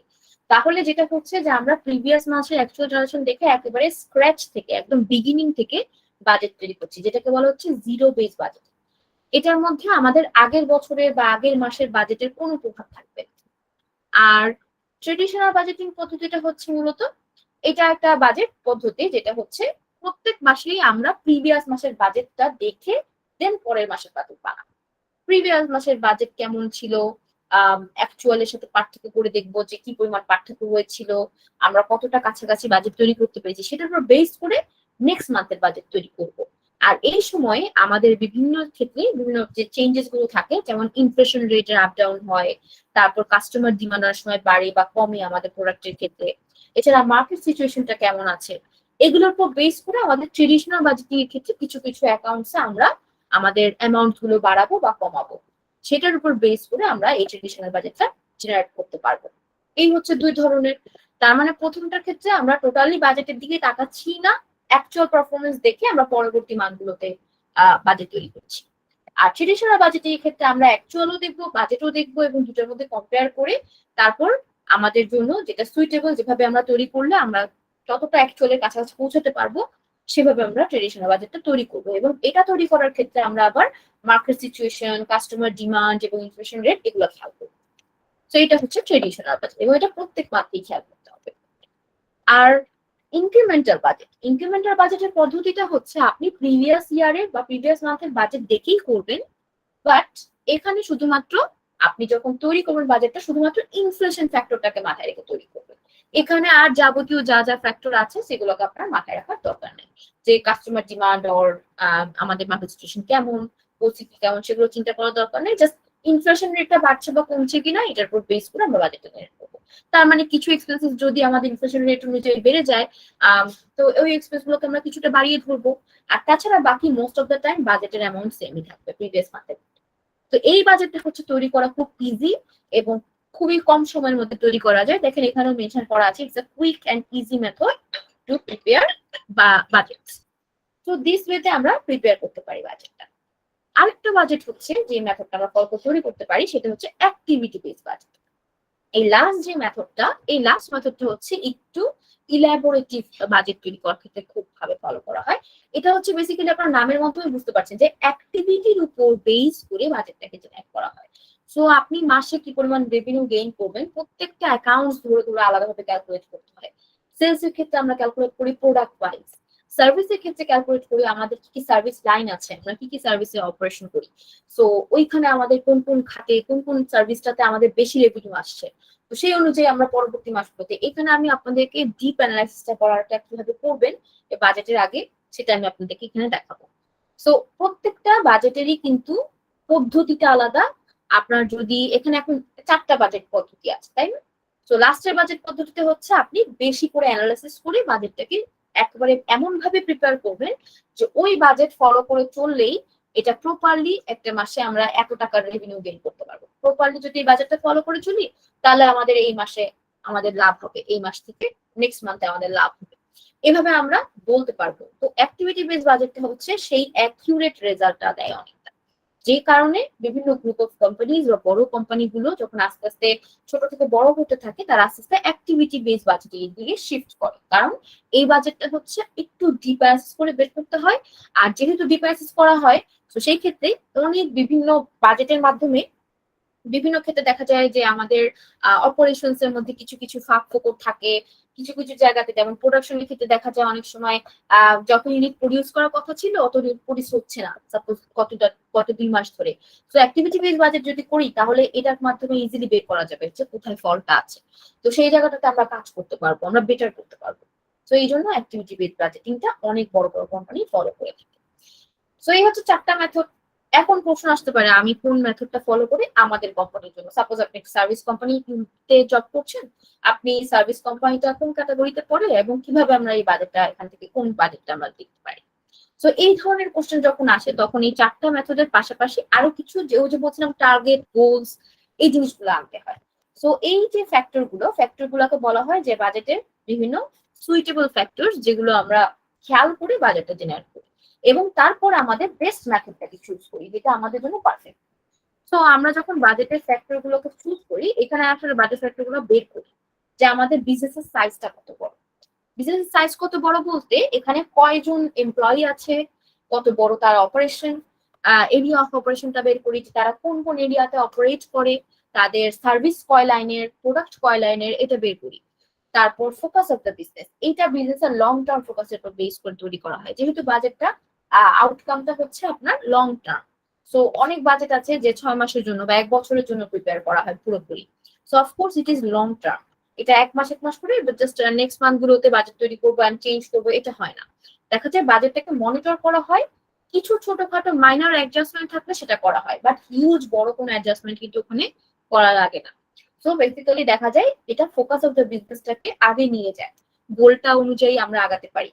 So that is Y focus of the business আমাদের জানতে হবে একদম অ্যাকুরেটলি যে বিজনেস বা কোম্পানি কি চাচ্ছে, তারা কি সেলস ওরিয়েন্টেড সেল বাড়াতে চাচ্ছে, নাকি তারা চাচ্ছে যে প্রোডাক্টের কস্টটাকে কমিয়ে আনতে, নাকি তারা চাচ্ছে যে এমপ্লয়ি বাড়াতে বা কোম্পানির সার্ভিসটাকে বাড়াতে, এরকম কিছু। ঠিক আছে, তো এই ফোকাস গুলোকে বের করতে হবে। Then other then that competition in the industry. তো আপনি যে ইন্ডাস্ট্রিতে আছেন, আপনার কোম্পানিতে যে ইন্ডাস্ট্রিতে আছে যেখানে আপনি জব করছেন, তো এই কোম্পানিটা কোথায় এখন আছে এবং কোন ধরনের ক্যাটাগরির মধ্যে পড়ে ইন্ডাস্ট্রি অনুযায়ী। এটা যদি হসপিটালিটি ম্যানেজমেন্টের মধ্যে পড়ে, বা এটা যদি টেলিকমিউনিকেশন বিজনেসের মধ্যে পড়ে, এটা যদি রেস্টুরেন্ট বিজনেসের মধ্যে পড়ে। সো এইভাবে করে আমরা বের করতে পারি যে তাহলে আমাদের কম্পিটিটররা কেমন করছে। আমাদের আমাদের 2 থেকে 3 বছর আমরা কাজ করছি বা অপারেশন করছি, এবং 2 থেকে 3 বছরের যেই কোম্পানিগুলো আছে তাদের প্রোগ্রেস কতটুকু, সেই তুলনায় আমরা কোথায় আছি। তো এই যে কম্পিটিশনটা, এটা বের করতে হবে যে তাদের তুলনায় আমরা কতটা ভালো করতে পারি, এই বিষয়গুলো। তাছাড়া হচ্ছে মার্কেট সিচুয়েশন। সো দেখা যায় আমাদের অনেক সময় এনভায়রনমেন্টাল বিভিন্ন সিচুয়েশন ক্রিয়েট হয়, যেগুলোর ক্ষেত্রে আমাদের কোনো রকম কোনো আসলে হাত থাকে না। তারপর দেখা যায় পলিটিক্যাল বিভিন্ন এনভায়রনমেন্ট থাকে। তারপর দেখা যায় আমাদের যেমন পেন্ডেমিক ছিল কিছুদিন আগে, করোনার সময় আমরা অনেক বিজনেস লস হয়েছিল। তো এই যে মার্কেট বিভিন্ন সিচুয়েশন ক্রিয়েট হয়, এটা হচ্ছে পারিপার্শ্বিক অবস্থা অনুযায়ী। তো এগুলো আসলে মার্কেট সিচুয়েশন এবং কমপ্লেক্সিটির একটা বিষয়। তো কমপ্লেক্সিটি যদি তৈরি হয়, কমপ্লেক্সিটি হতে পারে সেটা বাহ্যিক কমপ্লেক্সিটি, হতে পারে ইন্টারনাল কমপ্লেক্সিটি। কমপ্লেক্সিটি হতে পারে বিভিন্ন রকমের, যেমন ওয়্যার হাউস এখন অ্যাভেলেবেল নাই, সাপোজ কোনো মেশিনারিজ নষ্ট হয়ে গেছে, 2-3 দিন আমাদের প্রোডাকশন অফ রাখতে হবে। সো এই যে বিষয়গুলো কমপ্লেক্সিটি যে কোনো বিষয় নিয়ে আসতে পারে। সো আমাদের এইগুলো মাথায় রেখে বাজেটটা জেনারেট করতে হবে।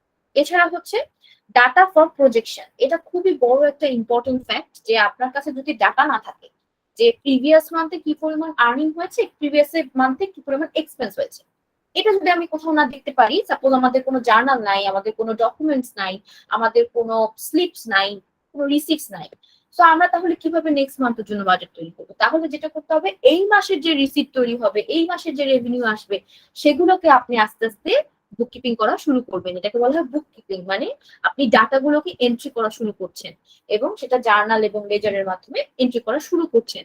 এবং তারপর এন্ড অফ দ্য মান্থ, এই মান্থেই আমি আমার ট্রায়াল ব্যালেন্সটা তৈরি করবো, ট্রায়াল ব্যালেন্সটাকে দাঁড় করাবো। এরপর আমি তৈরি করবো যে এই মান্থের ইনকাম স্টেটমেন্ট ব্যালেন্স শিটটা কি।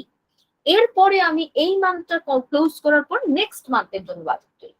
তাহলে একটা নতুন যদি কোম্পানি হয়ে থাকে, আমি অবশ্যই এই অ্যাভেলেবেল ডাটা পাবো না, আমাদের এই ডাটাগুলোকে রেডি করে নিতে হবে, তারপরে আমাদের বাজেটের জন্য চিন্তা করতে হবে। তার আগে আমরা বাজেটের জন্য চিন্তা করতে পারবো।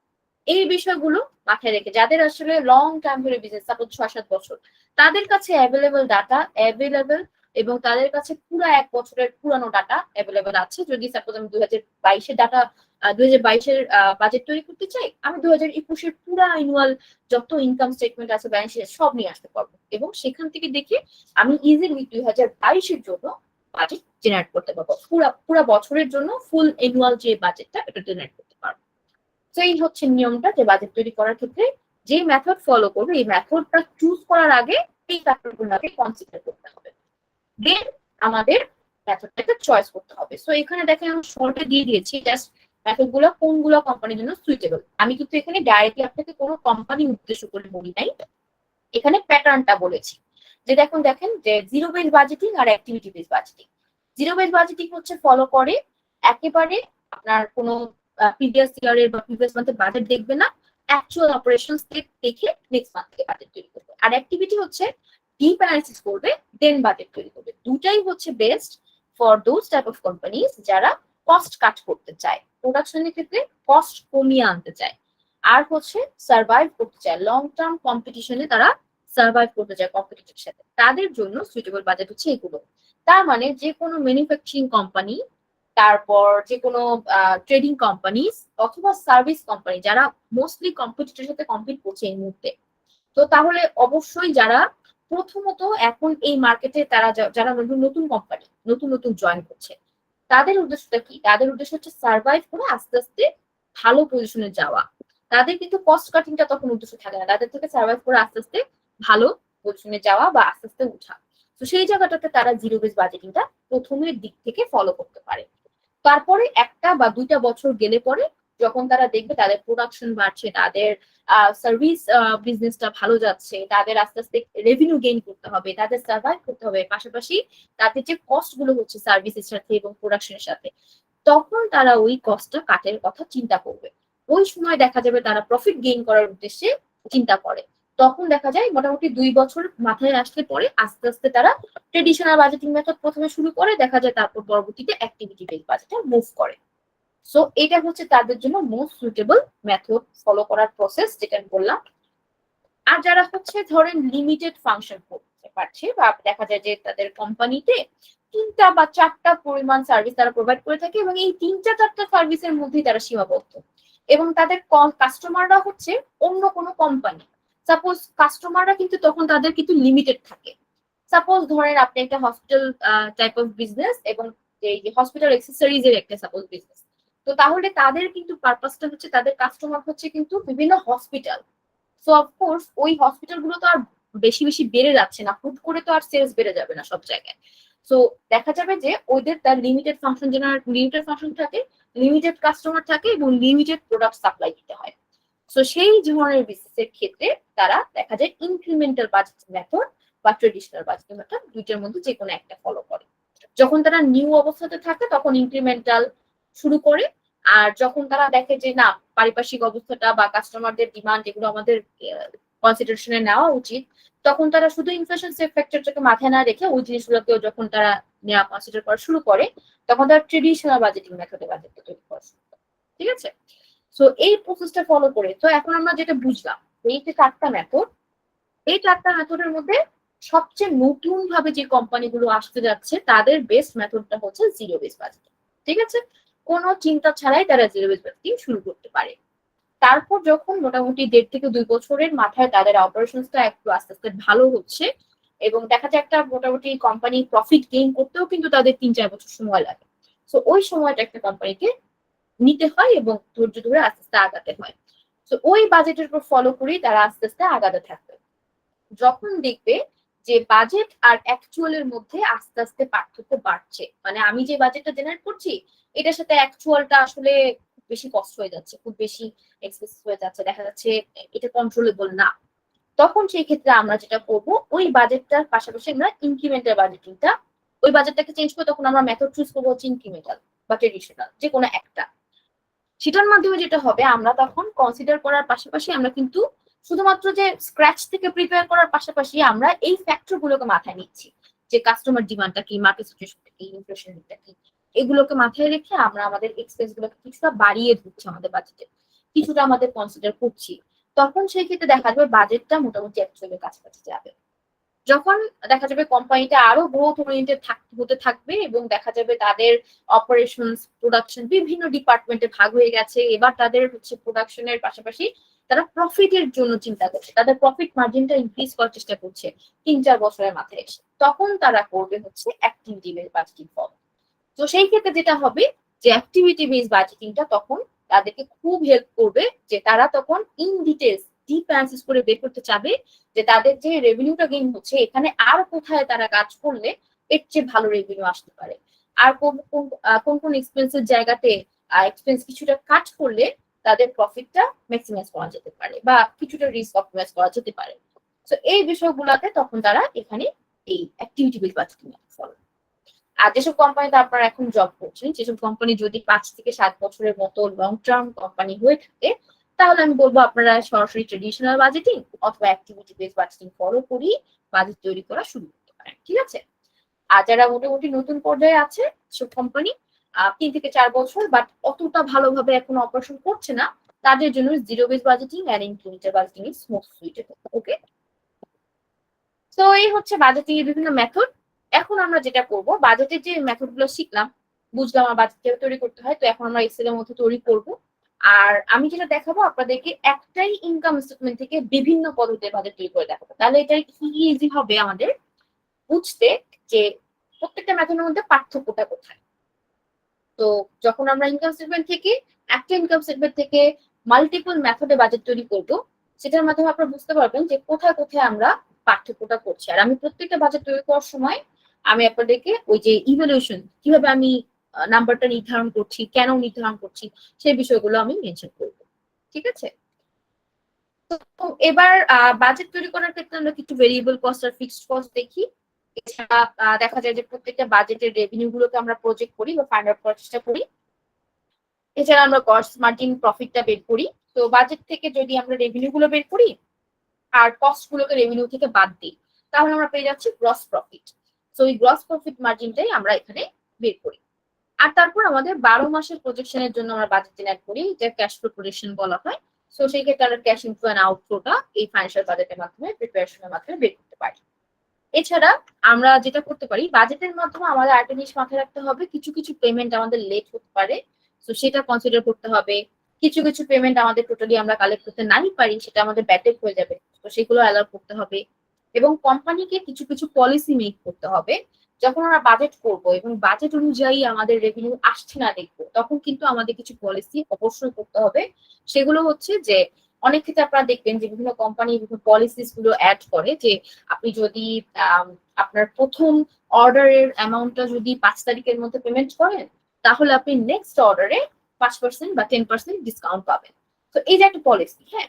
তারপর আরেকটা হচ্ছে যে আপনি যদি আপনার ডিউ ডেটের মধ্যে পেমেন্ট করেন, তাহলে আমরা নেক্সট অর্ডারে আপনার 2% ডিসকাউন্ট দিব। তো এই যে এরকম বিভিন্ন রকম পলিসি থাকে, বা একটা গিফট দিব, একটা গিফট প্রোডাক্ট আছে বা এরকম কিছু। তো এই যে বিভিন্ন পলিসিস গুলো দেয়, সেটার মাধ্যমে কি হয়, কাস্টমাররা এনকারেজ হয় রাইট টাইমে পেমেন্টটা পে করে দিতে। তো এরকম বিভিন্ন কোম্পানি এরকম সার্ভিস প্রোভাইড করে, অনেক অনেক প্রোডাক্টের সাথে অনেক ধরনের পলিসি রাখে। তো এগুলো হচ্ছে বিভিন্ন বিজনেসের স্ট্র্যাটেজি।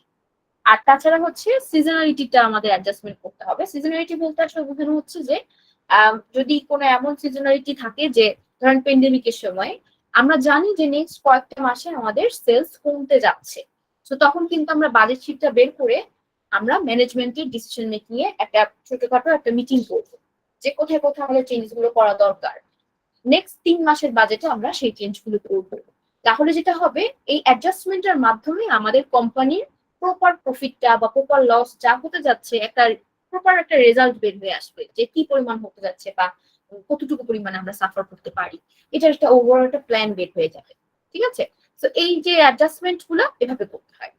সো বাজেটের অ্যাডজাস্টমেন্ট মাইনর অ্যাডজাস্টমেন্ট থাকতে পারে বা বড় কোনো অ্যাডজাস্টমেন্ট হতে পারে। যদি বড় অ্যাডজাস্টমেন্ট হয়, তখন সেক্ষেত্রে অবশ্যই ম্যানেজমেন্ট ডিসিশন মেকিংটা প্রয়োজন। আর ওখানে তখন আমরা দেখা যায় মিটিং করি, দেন তারপরে কাজগুলো প্রসেস করি। দেখা যায় ম্যানেজারের সাথে মিটিং করে কোলাবোরেট করে দেন কাজগুলো প্রসেস করি। তো আপাতত আশা করি সবাই বুঝতে পেরেছেন।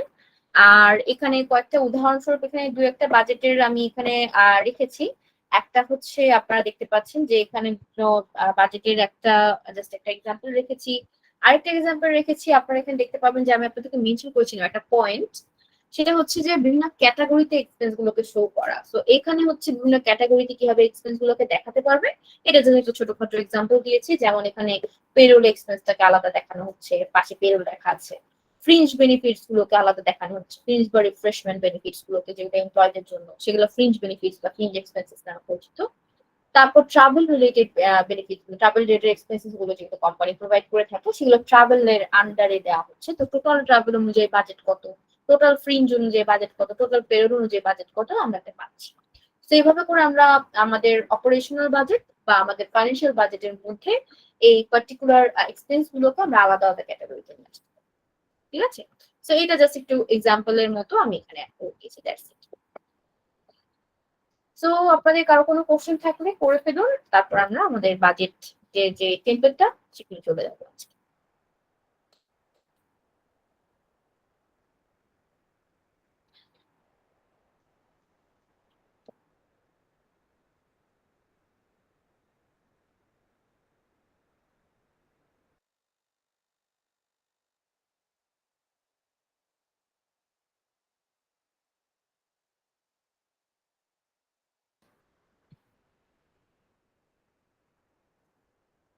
ওকে, আপাতত কারো কোশ্চেন নেই, ঠিক আছে। তো তাহলে চলে যাচ্ছি আমরা বাজেট টেমপ্লেট যেটা জেনারেট করব।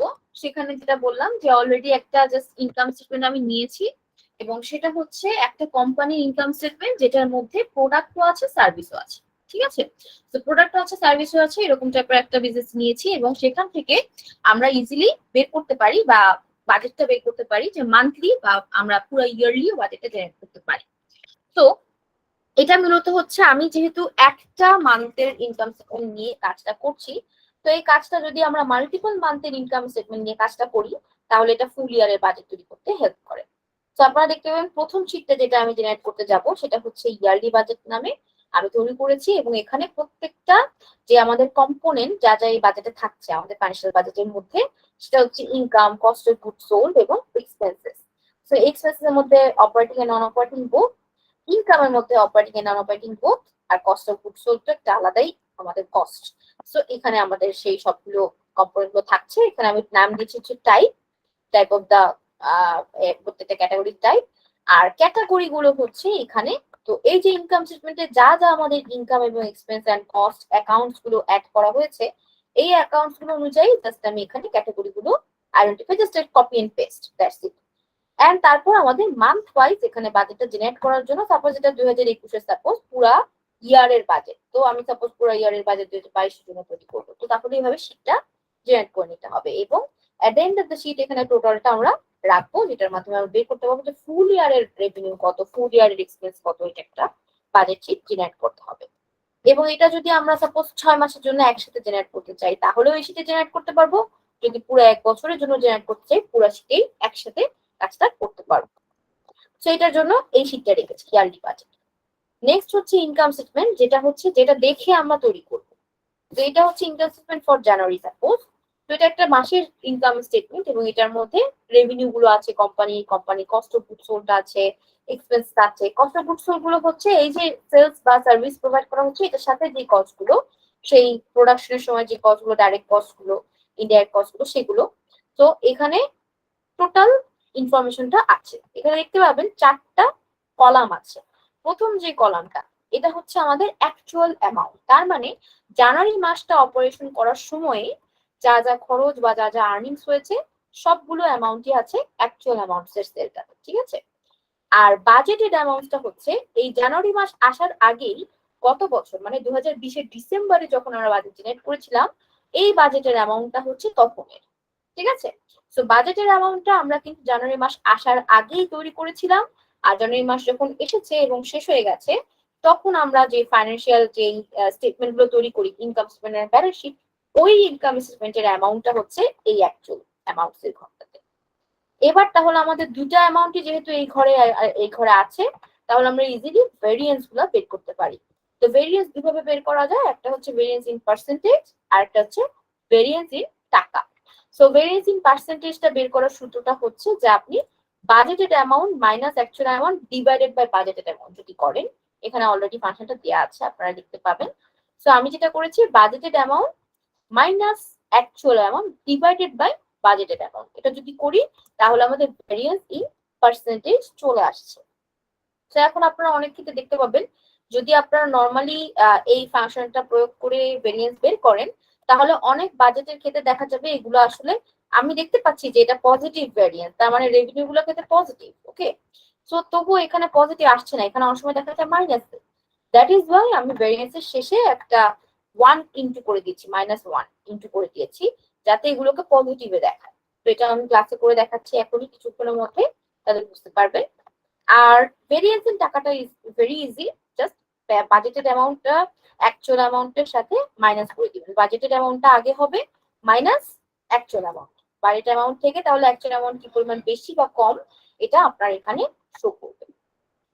So that's it. এভাবে করে আমরা ইনকাম স্টেটমেন্টটার প্রপার একটা ভেরিয়েন্স বের করে আমরা এই বাজেটের এবং অ্যাকচুয়ালের মাধ্যমে পার্থক্যটা বের করে এখানে দেখাতে পারি, যেটা আমাদের পরবর্তী মাসের বাজেটগুলো জেনারেট করতে হেল্প হবে।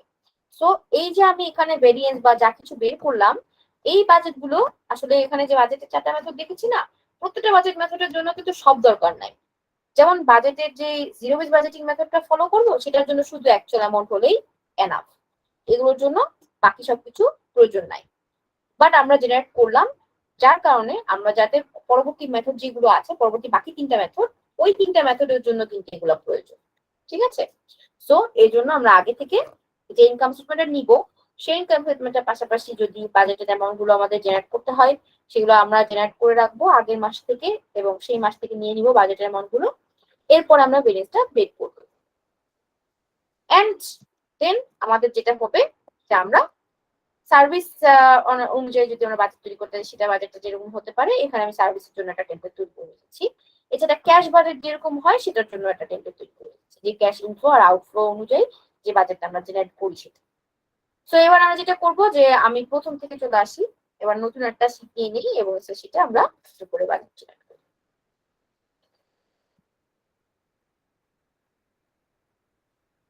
ওকে, তো এই যে আমরা বাজেটটা জেনারেট করবো, এটা প্রথম যে শীটটা, এটার নাম দিচ্ছি আমি ইয়ারলি বাজেট, আবারও বা এটার নাম আপনারা দিতে পারেন যে এনুয়াল বাজেট, সেম একই।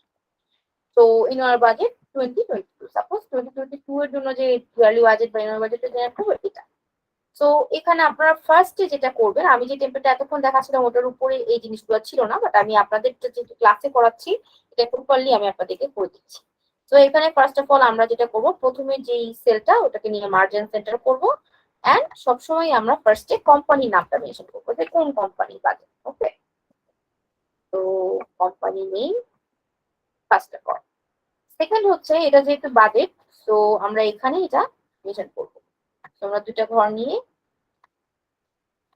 মার্জিন দিয়ে লিখবো অ্যানুয়াল ফাইন্যান্সিয়াল বাজেট। ঠিক আছে, এটা হচ্ছে আমাদের অ্যানুয়াল ফাইন্যান্সিয়াল বাজেট, বিকজ আমরা এখানে 12 মাসেরটা এন্ট্রি করার জন্য জায়গা রাখবো। দ্যাট ইজ ওয়াই এটার নাম দিব হচ্ছে অ্যানুয়াল ফাইন্যান্সিয়াল বাজেট। তো আমি এটা বোল্ড করে দিচ্ছি আর একটা কালার ইউজ করছি। দেন লাস্টে হচ্ছে আমাদের এখানে আরেকটা সেল দিতে হবে মার্জিন সেন্টার করে, এখানে লিখতে হবে যে কোন ইয়ারের জন্য বাজেটটা তৈরি করবো। So for the year of 2020।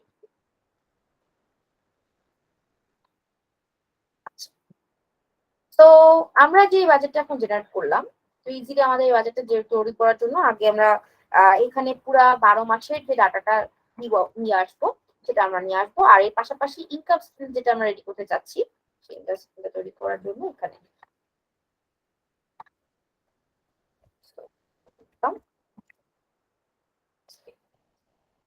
এটা সাপোজ 2022 এর জানুয়ারি, জানুয়ারি। তো এখন যেটা করব, আমি এখানে জানুয়ারিটা দেখে ফেব্রুয়ারিটা যদি অ্যাড করতে চাই, বা এই মাসে আছি আমরা হচ্ছে অক্টোবরে, সাপোজ তো সেপ্টেম্বরটা সেপ্টেম্বরটা থেকে অক্টোবর। তো এবার আমরা জেনারেট করার জন্য আমি যে ইনকাম স্টেটমেন্টটা এখানে আছে ওই ইনকাম স্টেটমেন্টে নিয়ে চলে যাচ্ছি, যাতে এখান থেকে ইজিলি জেনারেট করতে পারি। তো আমি এখান থেকে জাস্ট এই কয়েকটা সেল কপি করব, কপি করে এখানে নিয়ে আসি, সরি এখানে নিয়ে আসি, উপর থেকে জাস্ট কপি করে পেস্ট করব।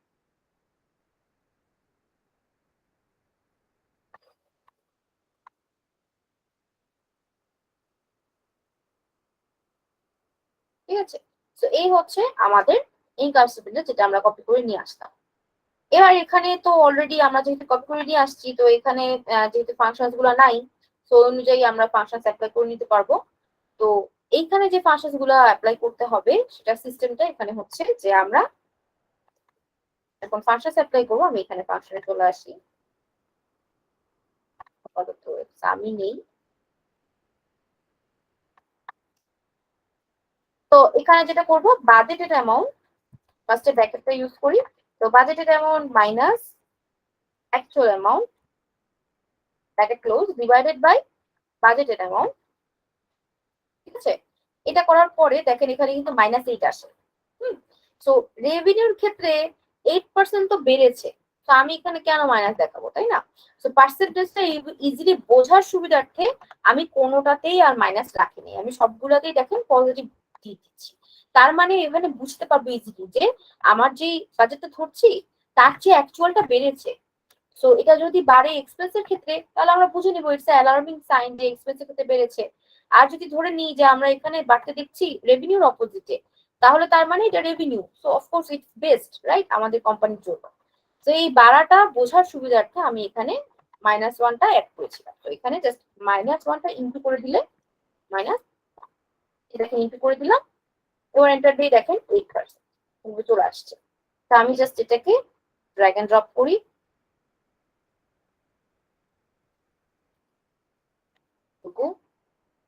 এই পাশে সাম করেছিলাম, এগুলো সব সাম করেছিলাম। তো যাই হোক, এগুলো হচ্ছে সব সাম।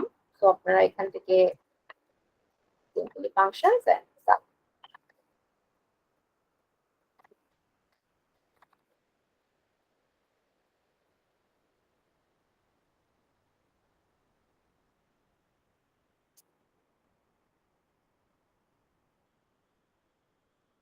আছে। সো এভাবে করে আপনারা এখানে পুরা পার্সেন্টেজটা পে করতে পারবেন। আর যেটা যেটা এরকম মাইনাস আসবে সেটার পাশে জাস্ট -1 অ্যাড করে দিবেন, যেগুলো মাইনাস আসবে না সেগুলো জাস্ট রাখে দিবেন। অনুযায়ী আমাদের এখানে টাকাটা আসবে।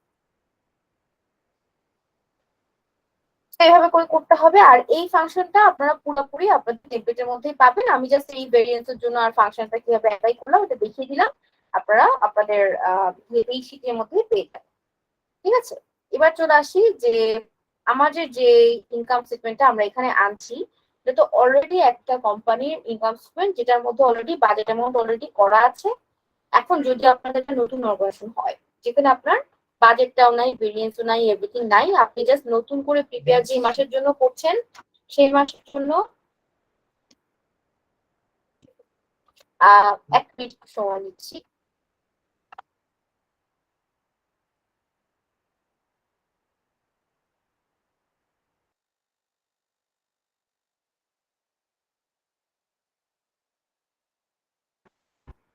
আচ্ছা, তো আমরা যেখানে ছিলাম আমাদের বাজেটের যে টেমপ্লেটটাতে, তো এখানে যে সিস্টেমে তৈরি করেছি এখন, এখানে আমাদের অলরেডি বাজেট অ্যামাউন্ট আছে, ভেরিয়েন্স আছে, সবকিছু।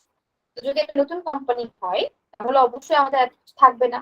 জাস্ট আমরা সেই পার্টিকুলার মান্থে, আমি যেটা বলেছি ওই পার্টিকুলার মান্থে আপনারা জার্নাল এন্ট্রি করবেন, আপনাদের ডকুমেন্ট গুলোকে সাজিয়ে নেবেন, লেজার করবেন, ট্রায়াল ব্যালেন্স করবেন এবং income statement and balance sheet করবেন। তো সেই জানুয়ারি মাসের সাপোজ আপনাদের শুধুমাত্র অ্যাকচুয়াল অ্যামাউন্ট গুলো আছে, আপনারা কিন্তু শুধুমাত্র ফেব্রুয়ারির জন্য তখন জেনারেট করবেন বাজেট। আপনার ফেব্রুয়ারিতে জেনারেট করার জন্য অ্যাকচুয়াল অ্যামাউন্ট সি এনাফ। ঠিক আছে, তো আমি অ্যাকচুয়াল অ্যামাউন্ট থেকে যে প্রথম বাজেটটা জেনারেট করবো ওটা হচ্ছে জিরো বেস বাজেটিং পদ্ধতি। এবং আপনাদেরও যেহেতু ওরকম প্রিভিয়াস কোনো অ্যাকাউন্টসের আপনার ব্যালেন্স থাকবে না, শুধুমাত্র ওই মান্থের জন্য বা কিছু অল্প কিছু মান্থের জন্য যেগুলো আপনি রেডি করছেন সেগুলো থাকবে, তো সুতরাং বাজেট অ্যামাউন্ট থাকবে না আপনাদের, তখন আপনারা জিরো বেস বাজেটিং মেথডে বাজেটটা তৈরি করবেন, যেটা আমি প্রথমে তৈরি করে দেখাবো। তো এটার জন্য যেটা করবো, আমি এখন এইখানে যে অ্যাকচুয়াল অ্যামাউন্ট আর বাজেট অ্যামাউন্ট যা কিছু আছে আমি জাস্ট এখান থেকে কপি করে নিয়ে আসবো এই শীটে। তো এটা এই শীটে নিয়ে আসার কারণটা হচ্ছে পরবর্তীতে আমরা এগুলো ডিলিট করে দিব। কারণ হচ্ছে এইখানে যেহেতু আমি বাজেট বা অ্যামাউন্ট গুলো বারবার দেখে দেখে করবো, আমি প্রিভিয়াস শীটে বারবার গিয়ে দেখে করতে চাচ্ছি না, তাই এই কারণে এই শীটে আগে থেকে নিয়ে আসছি, যাতে এখানে আমি যখন রিফ্লেকশনটা দিব বা এখানে যখন অ্যামাউন্ট গুলো বসাবো অ্যামাউন্টটা বসাতে যাতে ইজি হয়। তো এখানে আমরা এবার যেটা করব, এখানে আমাদের অ্যাকচুয়াল বাজেটের অ্যানুয়াল বাজেটের ঘরটা তৈরি করার জন্য এই পাশে আমাদের এখানে যে পার্টিকুলার্স গুলো থাকে এগুলোকে কপি করব। কপি করে প্রথম যে সেলটা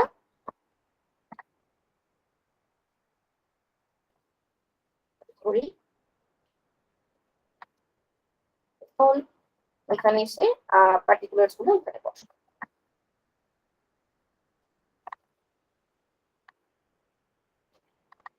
ঠিক আছে, দেন পার্টিকুলার্স গুলো বসানোর পরে এই পাশে দিব হচ্ছে টাইপ। তো আমি একই পদ্ধতিতেই করবো। টাইপ গুলো হচ্ছে এগুলোকে নিয়ে আপনারা মার্জিন কোম্পানি মার্জিন সেন্টার করে এখানে দিবেন হচ্ছে ইনকাম। ঠিক আছে, ইনকাম বা রেভিনিউস নামটা দিতে পারেন। আমি এটা সেন্টারে করার জন্য এখানে যে অ্যালাইনমেন্টটা ঠিক করে দেব। এইভাবে করে আপনার প্রত্যেকটার মধ্যে আলাদা করে ইনকাম এখানে দিবেন, কস্ট অফ গুডস সোল্ড এটুকুর মধ্যে দিবেন এক্সপেন্সেস। তো এগুলো করে ফেলি।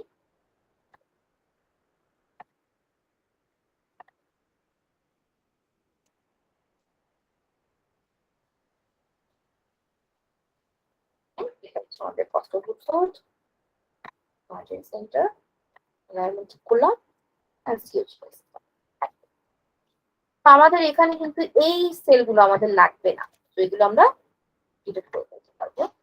এগুলো কম্পোনেন্ট শুধু আমাদের লাগবে হচ্ছে ইনকাম সেগমেন্ট, তো আমাদের এগুলো লাগবে না, ঠিক করে দিব। এতটুকু পর্যন্তই এখানে আমরা রাখবো। আর এখানে আমাদের মান্থ গুলো উল্লেখ করে দিব যে কোন কোন মাস। তো আমাদের জানুয়ারি আছে, জানুয়ারি 2022, এভাবে করে প্রত্যেকটা মান্থ আমরা এখানে মেনশন করবো, ফেব্রুয়ারি 2022।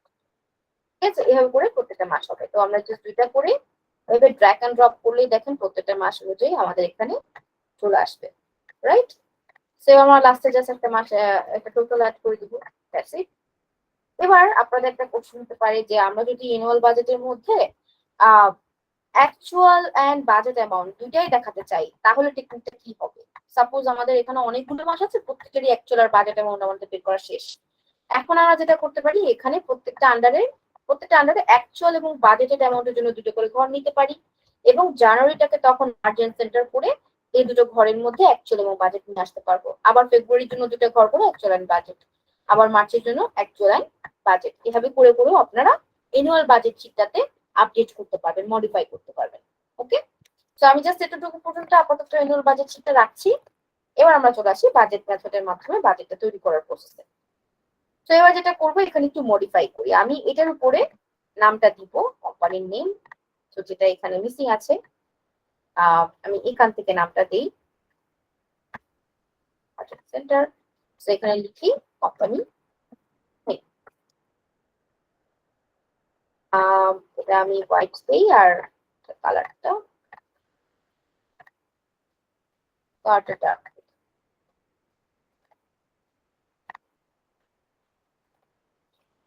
তো এইটা হচ্ছে আমাদের এই কোম্পানিতে নেমটা এভাবে হবে।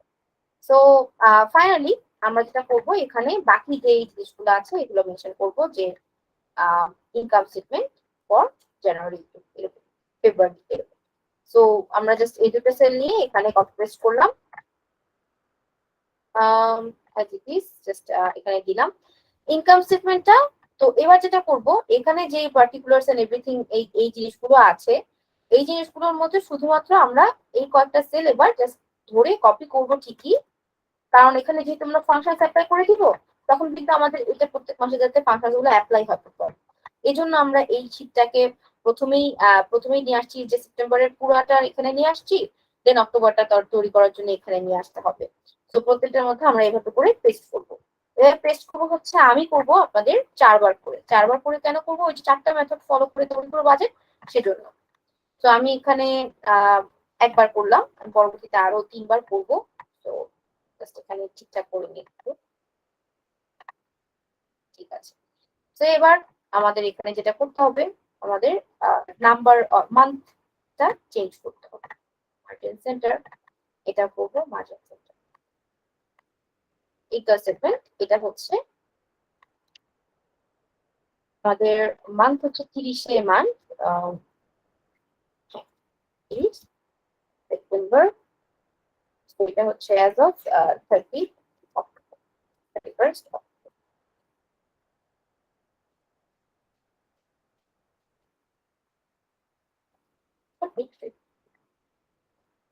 সো এটা হচ্ছে আমাদের সেপ্টেম্বর।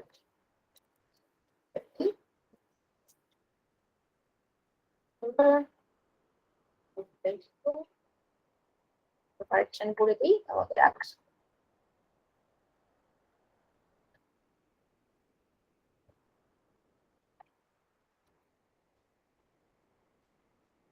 তো এভাবে করে আপনারা যখন করবেন, মানে আপনারা যখন এই শীটটা থেকে এই বাজেটটা জেনারেট করবেন, তখন কিন্তু আপনাদের এই ফাংশন গুলো সবগুলো কপি হবে, ঠিক আছে? তো একবার জাস্ট এটা রেডি করে তারপরে যখন কপি পেস্ট করবেন, আপনার ফাংশন সহই এখানে আসবে। তো দেন তারপর আমাদের যেটা করতে হবে, এখানে বাজেটের অ্যামাউন্ট গুলোর ঘরগুলো আমরা এখানে চেঞ্জ করে ফেলবো। তো আমরা এগুলো সব চেঞ্জ করবো, জাস্ট ধরে ক্লিয়ার কন্টেন্ট দিবেন। অ্যাকচুয়াল অ্যামাউন্ট তো সবই চেঞ্জ থাকবে, সবগুলো হবে ক্লিয়ার অ্যামাউন্ট, ক্লিয়ার কন্টেন্ট। নিচে আমি এগুলো সব ক্লিয়ার কন্টেন্ট করবো। জাস্ট এই যে গ্রস মার্জিনের ঘরগুলো, এগুলো সাম করা আছে। তারপর ধরেন টোটাল কস্ট অফ গুডস এগুলো সাম করা আছে। তারপর গ্রস মার্জিন প্রফিটটা আপনার পার্সেন্টেজে আছে, তো এই পার্সেন্টেজটা বের করা হয়েছে যে আপনার গ্রস মার্জিনটা কত পার্সেন্ট, সেলস এর নেট রেভিনিউ কত পার্সেন্ট, ঠিক আছে? এটা বের করা হয়েছে এখানে। তো এখানে ওই কোয়েশ্চন দেওয়া আছে। তো এই কারণে আমরা এগুলো শুধু চেঞ্জ করব না বা এগুলাতে ক্লিয়ার কন্টেন্ট দিব না, শুধুমাত্র যেই সেলগুলোতে আমাদের অ্যামাউন্ট বসাতে হবে সেই সেলগুলোতে আমরা ক্লিয়ার কন্টেন্ট দিয়ে দিব। সো এগুলো সব আমাকে ক্লিয়ার কন্টেন্ট ক্লিয়ার করে দিলাম। এবার আমি যেটা করব, আমাদের যেহেতু প্রত্যেক মাসের শুরুতেই বাজেটটা জেনারেট করতে হচ্ছে, তো আমি যেটা করব, জাস্ট অ্যাকচুয়াল অ্যামাউন্টের ঘরটাতেই আলাদা একটা কালার দিয়ে দিব, কারণ এটা আমাদের এখন ফিল আপ হচ্ছে না। তো আমি এটা জাস্ট কোনোভাবেই যাতে এখানে কোনো অ্যামাউন্ট না বসে। দেখেন আমি এটা অন্য একটা কালার দিয়ে দিলাম, এখানে আমি কোনো রকম কোনো এন্ট্রি দিব না। সো এটা হচ্ছে অক্টোবরের জন্য আমরা বাজেট জেনারেট করছি, সেপ্টেম্বরের ডাটাটা দেখি। তো যখন আমরা অক্টোবরের জন্য বাজেট জেনারেট করবো, আমাদের সেপ্টেম্বরের এই যে অ্যাকচুয়াল অ্যামাউন্ট গুলো দেখে আমরা zero base budgeting method follow করে বাজেট জেনারেট করবো। তো আমি যেটা করবো, এটার উপরেও একটা নতুন একটা জিনিস ইনসার্ট করবো, নতুন একটা সেল পুরোটা ইনসার্ট করে এখানে নামটা দিব, এখানে আমি অন্য একটা কালার ইউজ করি, এটার নাম দিব হচ্ছে জিরো বেস বাজেটিং মেথড। ঠিক আছে, তো এটা হচ্ছে আপনাদের বোঝার সুবিধার্থে যে কোন বাজেটিং মেথড ফলো করে কোন budget. So zero based budget এভাবে করে করে এবার আমরা যদি জাস্ট এখান থেকে প্রত্যেকটা এই যে এবার যে বাজেটটা করলাম এটাকে যদি এবার আমরা জাস্ট আরো 3বার কপি পেস্ট করি, কারণ এটা আমাদের এখন রেডি হয়ে গেছে আমাদের বাজেট ইনপুট দেওয়ার জন্য, তাই না? তো এবার আমরা এখানে জাস্ট কপি পেস্ট করি যদি আরো 3বার করে, তো এখানে একবার করবো, আমি আরো একবার, এখানে আরো একবার। ঠিক আছে, তো 3বার করবো। এবার আমি জাস্ট সব সেলগুলোকে ধরি করার জন্য। এবার প্রথম যেটা সেটা হচ্ছে জিরো বেস বাজেটিং, পরেরটা হবে আমাদের এটা হবে আমাদের ইনক্রিমেন্টাল বা ট্রেডিশনাল দিক। ট্রেডিশনালটা দেখবো আগে, তারপরটা হবে আমাদের ইনক্রিমেন্টাল বাজেটিং। একই বাজেটটা আমরা ইনক্রিমেন্টালে তৈরি করবো। দেন লাস্টে হচ্ছে অ্যাক্টিভিটি বেসড।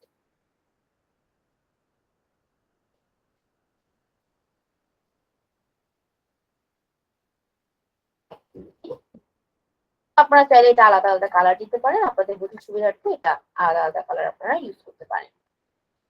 তো যেহেতু পরবর্তীতে এই সাইটের এই যে এই কয়েকটা কলাম আমি ডিলিট করে দিব, তাই আমি আগে থেকে ওগুলো রেডি করে নিলাম। তারপর পরবর্তীতে আমাদের অগাস্টের জন্য বাজেট তৈরি করা এখন আমরা শুরু করবো। তো এই যে বাজেটটা এখন আমরা শুধুমাত্র জিরো বেস বাজেটিং এর কাজ করবো, দ্যাটস ওয়াই জিরো বেস বাজেটিংটা এখানে রাখলাম।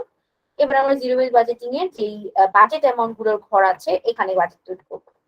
সো এখন যেটা করতে হবে, আমরা যেহেতু জিরো বেস বাজেটিং মতো ফলো করে তৈরি করছি, তার মানে আমাদের শুধু অ্যাকচুয়াল অ্যামাউন্ট গুলোর দিকে খেয়াল করে বাজেটটা জেনারেট করতে হবে। সো আমাদের প্রত্যেকটা কোম্পানির এরকম একটা টার্গেট থাকে, বা অ্যাকচুয়ালি আমরা কি ধরনের টার্গেট ফিল আপ করতে চাচ্ছি সেটার উপর বেস করে বাজেটটা জেনারেট করতে হয়। তো এই ধরনের কিছু যে ফ্যাক্টর বলেছি বাজেটের, সো আমাদের অ্যাভেলেবল ডাটা আছে, আমাদের কোম্পানির যে প্রোডাক্টস সার্ভিসেস এর যে ক্যাটাগরিজ যেগুলো আছে, এরিয়া অফ অপারেশনটা আমরা বুঝতে পারছি এখান থেকে যে তারা product and service both sell করে, এবং তাদের অপারেটিং ইনকাম বা এক্সপেন্সেস গুলো দেখলেই তাদের এরিয়া অফ অপারেশন বা সাইজ অফ দ্য বিজনেস কিছুটা আট করা যাচ্ছে, যে medium size of business. And এদের হচ্ছে যে অপারেশনাল যে টেকনিকটা, এটার উপর বেস করে আমরা এখানে ইনসার্ট করি তাদের কোম্পানি গোলটা এখানে আমরা মেনশন করি। ঠিক আছে, তাদের কোম্পানি গোল কি কি হতে পারে। তো আমি এটা জাস্ট একটু বেশি বড় করে জায়গাটা নিচ্ছি, এবং এখানে আমি কোম্পানি টার্গেট বা গোলটা মেনশন করছি। সো কোম্পানি গোল হচ্ছে, আমি এখানে মেনশন করি কোম্পানি গোল। এটা আমরা বাজেট প্রস্তুত করার আগে অবশ্যই সবসময় এটা বের করবো। তো ফার্স্ট গোল হচ্ছে, আমি এখানে স্টার মার্ক দিয়ে মেনশন করছি, যে সাপোজ সেলস রেভিনিউ ইনক্রিজ। ঠিক আছে, এইটা হচ্ছে suppose first target, increase up to 10%, একটা পার্সেন্টেজ মেনশন করলাম। এছাড়া আরেকটা গোল হচ্ছে সাপোজ যে হচ্ছে কস্ট কাটিং করা। So cost controlling, not cutting, এটাকে বলা হয় কস্ট কন্ট্রোলিং। প্রফেশনাল ওয়েতে এটা বলতে হয় কস্ট কন্ট্রোলিং। তো কস্টটাকে কন্ট্রোল করা যতটা সম্ভব, কস্ট কন্ট্রোল। ওকে, তো এই যে এই দুটো হচ্ছে আমাদের এই কোম্পানিটার গোল। তো তার মানে এটা আমাদের মাথায় রেখে আমাদের বাজেটটা জেনারেট করতে হবে। তো আমি এটা জাস্ট একটু করে রেড কালার দিয়ে দিচ্ছি, যাতে আমাদের চোখে পড়ে। তো এইটা হচ্ছে আমাদের কোম্পানির গোল, এবং এই অনুযায়ী আমরা অক্টোবরটা তৈরি করবো। তো অক্টোবরের বাজেট তৈরি করতে গেলে তাহলে এবার আমরা যদি আসি, sales of the products and services আমাদের 10% ইনক্রিজ করতে হবে মান্থলি বা একটা ইয়ারলি, যদি আমরা বাজেট তৈরি করি সেই ক্ষেত্রে। তাহলে গত বছর বা গত মাসে যে বাজেটটা ছিল যেটা যে অ্যাকচুয়াল পারফর্ম করা হয়েছে, সেটা দেখা গিয়েছে যে গত মাসে আমরা যে অ্যামাউন্টটা ইনক্রিজ করেছি সেটার থেকে আমরা এই মাসে আরো বেশি ইনক্রিজ করতে যাচ্ছি। সো 10% যদি এখানে ইনক্রিজ করি তাহলে হয় অলমোস্ট 2,20,000, তাই না? 20,000 হবে। আর এখানে যদি সার্ভিসটা খেয়াল করি, এখানে যদি 10% ইনক্রিজ আসে তাহলে সেই ক্ষেত্রে আমরা বাজেট ধরে নিচ্ছি এই অনুযায়ী 1,10,000। এই হচ্ছে আমাদের বাজেটের পরিমাণ। তবু আপনারা এখানে ক্যালকুলেশন করে দেখতে পারেন ঠিক আছে কিনা। সেটা ইন্টু 10%, আমাদের 20,000 ইনক্রিজ হবে। ওকে, তারপর আবার 1 লাখটা যদি দেই 10,000 এর মতো ইনক্রিজ হবে, তার মানে 1,10,000, রাইট? তো এখানে আমরা 1,10,000 দিলাম, 22 দিলাম। এবার আমাদের নেক্সট হচ্ছে অ্যাডজাস্টমেন্ট। অ্যাডজাস্টমেন্টের বিষয়টা হচ্ছে এই কোম্পানি অ্যাডজাস্টমেন্টে থাকার উদ্দেশ্য হচ্ছে আসলে প্রিভিয়াস ইয়ারের কোন একটা সাপোজ বুক ক্লোজ করার পরও কিছু কিছু এন্ট্রি বছরের প্রিভিয়াস ইয়ার হয়েছে এবং সেটা অ্যাডজাস্ট করতে গিয়ে অ্যাডজাস্টমেন্টের অ্যামাউন্টটা আসছে। তো এটা প্রত্যেক মাসে নাও থাকতে পারে। তো আমরা এখানে মিনিমাম একটা বাজেট ধরবো। এখানে যেমন 5,000 পর্যন্ত গত মাসে অ্যাডজাস্ট হয়েছে, তো এই মাসে টোটালি নাও থাকতে পারে, it is completely like zero.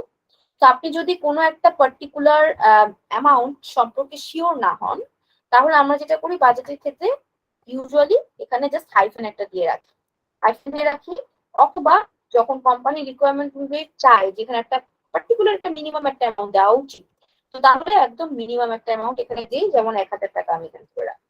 Just 1,000 টাকা একটা মিনিমাম অ্যামাউন্ট, যেটা আমাদের এই 5,000 থেকে অনেক কম। দেন তারপর এখানে হচ্ছে আমাদের বাকি ইনকাম গুলোর ক্ষেত্রে এবার আসি। এখানে হচ্ছে ইন্টারেস্ট ইনকাম। তো অ্যাকচুয়ালি দিকে খেয়াল করলে দেখতে পাবো যে ইনকাম গুলো আদার ইনকাম হিসেবে আছে, এগুলো মোর অর লেস মান্থলি কাছাকাছি ধরনেরই আসে, খুব বেশি কম বা বেশি হয় না। আমাদের অপারেশনাল ইনকাম গুলোর ক্ষেত্রে আমাদের অ্যাডজাস্ট করতে পারছি, আমাদের গোল অনুযায়ী বাড়াতে পারছি, বাট আমাদের নন অপারেটিং গুলো কিন্তু ডিপেন্ড করে যে আমাদের কি পরিমাণ লোন আমরা দিচ্ছি সেটার উপর বেস করে আমাদের ইনভেস্টেড ইনকামটা বাড়ে। কারণ ওই লোনের টাকাটার সাথে সাথে আমাদের ইন্টারেস্টও আসে, তো ইন্টারেস্ট ইনকামও বাড়ে। এছাড়া আমাদের বিভিন্ন আদার ইনভেস্টমেন্ট থাকে, সেগুলোর সাথে সাথে একটু বাড়ে। তো সেগুলো ধরনের যদি কাজ না হয়ে থাকে প্রিভিয়াস মান্থগুলোতে, তার মানে এই মাসেও আমাদের এই অ্যামাউন্ট গুলো কাছাকাছি থাকবে। তো আমি এই মান্থের অ্যামাউন্ট গুলো থেকে এই একই অ্যামাউন্ট এই মাসেও ধরার পরে এখানে জাস্ট একটা অ্যামাউন্টের জায়গাতে আমি যেটা চেঞ্জ করব সেটা হচ্ছে gain or loss of disposal of fixed asset. এইটা একটা অ্যামাউন্ট বা এটা একটা অ্যাকাউন্ট, এরকম একটা অ্যাকাউন্ট যেটা হচ্ছে সেলের উপর বেস করে তৈরি করা হয়। তো এখন যদি আপনি ফিক্সড অ্যাসেট সেল করেন, ওটার উপর ইউজুয়ালি কোম্পানির লস হওয়ার চান্সেস বেশি থাকে, গেইন হওয়ার চান্সেস কম থাকে। তো প্রত্যেকটা মাসে তো আবার কোম্পানি ফিক্সড অ্যাসেট সেলও করে না, এটাও একটা লজিক, রাইট? তো আমরা যে অ্যাজ অ্যান অ্যাকাউন্টেন্ট যখন বাজেট জেনারেট করি, এগুলো বিষয় মাথায় রেখে বাজেটটা জেনারেট করি যে আমাদের সামনের মাসগুলোতে কোন কোন অ্যাসেট আমরা আর ইউজ করবো না বা সেল করতে যাচ্ছি। তো সেগুলো নিয়ে যখন ম্যানেজমেন্ট রিকোয়ারমেন্ট অনুযায়ী কথা বলা হবে, ডিসিশন মেক করা হবে, তখন ওই অনুযায়ী আমরা এখানে বাজেটটা জেনারেট করি। সো যেহেতু মোস্ট অফ দ্য টাইম বাজেটের ক্ষেত্রে দেখা যায় যে আমরা যদি এখানে গেইন রেখে দিই, এটা এত গেইন হয় না, দেখা যায় আমাদের আলটিমেটলি রেভিনিউটা অনুযায়ী আমরা গেইন করতে পারবো না। তো এই কারণে এখানে মিনিমাম অ্যামাউন্ট রাখবো 100 টাকা, জাস্ট অল্প কিছু অ্যামাউন্ট এখানে রেখে দিব, যেটা আনসার্টেন। এটা কিন্তু আমাদের ফিক্সড অ্যাসেট প্রতিবারে সেলও হয় না, আর সেল হলে গেইনও হয় না, এটা একটা বিষয়, যার কারণে এখানে মিনিমাম অ্যামাউন্ট আমরা রাখতে পারি। বাকি যেই অ্যামাউন্ট গুলা এখানে খুব একটা না চেঞ্জ করলেও চলবে। দেন এবার হচ্ছে next cost. Cost of goods সোল্ডটা এখানে 8,000 টাকাটা যেটা দেখতে পাচ্ছেন, এটা হচ্ছে 2 লাখ টাকার আমরা প্রোডাক্ট যেটা সেল করেছি ওটার উপরে 8,000 টাকার একটা কস্ট গিয়েছে। তো এখন যদি 2,20,000 উপরে আমরা সেল করতে চাই, তাহলে এখানে কত টাকার আমাদের পারবে? তো এখানে যদি 10% ইনক্রিজ করি, এখানে 8,800 হয়। তো আমি এখানে কিছুটা কস্টটা কন্ট্রোল করার সুবিধার্থে আমি এখানে 8,500 ধরি, যেটা একটা রাউন্ড ফিগার, রাইট? তো এই কারণে ধরলাম যে যদি 8,500 বা 8,600 বা 700-800 পর্যন্ত হয়, মোটামুটি আমাদের কাছাকাছি একটা অ্যামাউন্টে ভেরিয়েন্সটা আসবে, খুব বেশি অ্যামাউন্ট ভেরিয়েন্স আসবে না, ডিফারেন্স হবে না। দেন এখানে যদি আবার 3,500 জায়গায় আমি এখানে 10% বাড়িয়ে ধরি, তাহলে 3,700 সামথিং বা 800 সামথিং আসে, তাই না? তো আমরা এখানে 3,700 এভাবে ধরি। তো এটা যদি আপনারা আরেকটু হিসাব করে নিতে চান যে আমি এখানে 3,500 জায়গায় 3% বাড়িয়ে দেখতে পারি কত আসে, তো 350 পারবে। হ্যাঁ, তো 3,000 প্লাস এখানে 3,850 আছে। হ্যাঁ, তো এখানে যদি আমরা 3,700 বা 3,750 ধরি, তাহলে এটা আমাদের কস্টটা কিছুটা কন্ট্রোল করতে হেল্প করবে। ওকে, তো এই হচ্ছে আমাদের মোটামুটি বাজেটটা, কস্ট এবং রেভিনিউর ক্ষেত্রে যেভাবে আমরা জেনারেট করতে পারি zero base budgeting method follow করে। তার মানে এটার ক্ষেত্রে কিন্তু আমি টোটালি বাজেট অ্যামাউন্ট দেখছি না, আগের মাসে কি হয়েছিল এবং বাজেটের মধ্যে কতটা ভ্যারিয়েন্স আসছে এটা কিছুই খেয়াল করলাম, তাই না? তো এটার মাধ্যমে এটা হচ্ছে একেবারে নতুন যেসব কোম্পানি যাদের মাত্র ডাটা ম্যানেজমেন্ট শুরু হয়েছে, অ্যাকাউন্টস ম্যানেজ শুরু হয়েছে তাদের, and it is best for normal to medium size of company. তো এই হচ্ছে আমাদের জিরো বেস বাজেটিং। এরপরে আমাদের এখানে বাকি যে এক্সপেন্সেস গুলো আসছে, আচ্ছা আমি এখানে যে ইকুয়েশন গুলা, এটা যেহেতু এখানে টোটালস গুলা প্রপারলি শো হচ্ছে না, কিন্তু আমি ডাটা শিটটা থেকে কপি পেস্ট করেছি, তো সেই কারণে এখানে জাস্ট আমি একটু সাম আপ করে ঠিক করে দেবো, তাহলে এখানে রিফ্লেকশনটা বোঝা যাবে যে গত মাস থেকে এই মাসে কি পার্থক্যটা বোঝা যাবে। তো এখানে ফাংশনস দেই সাম,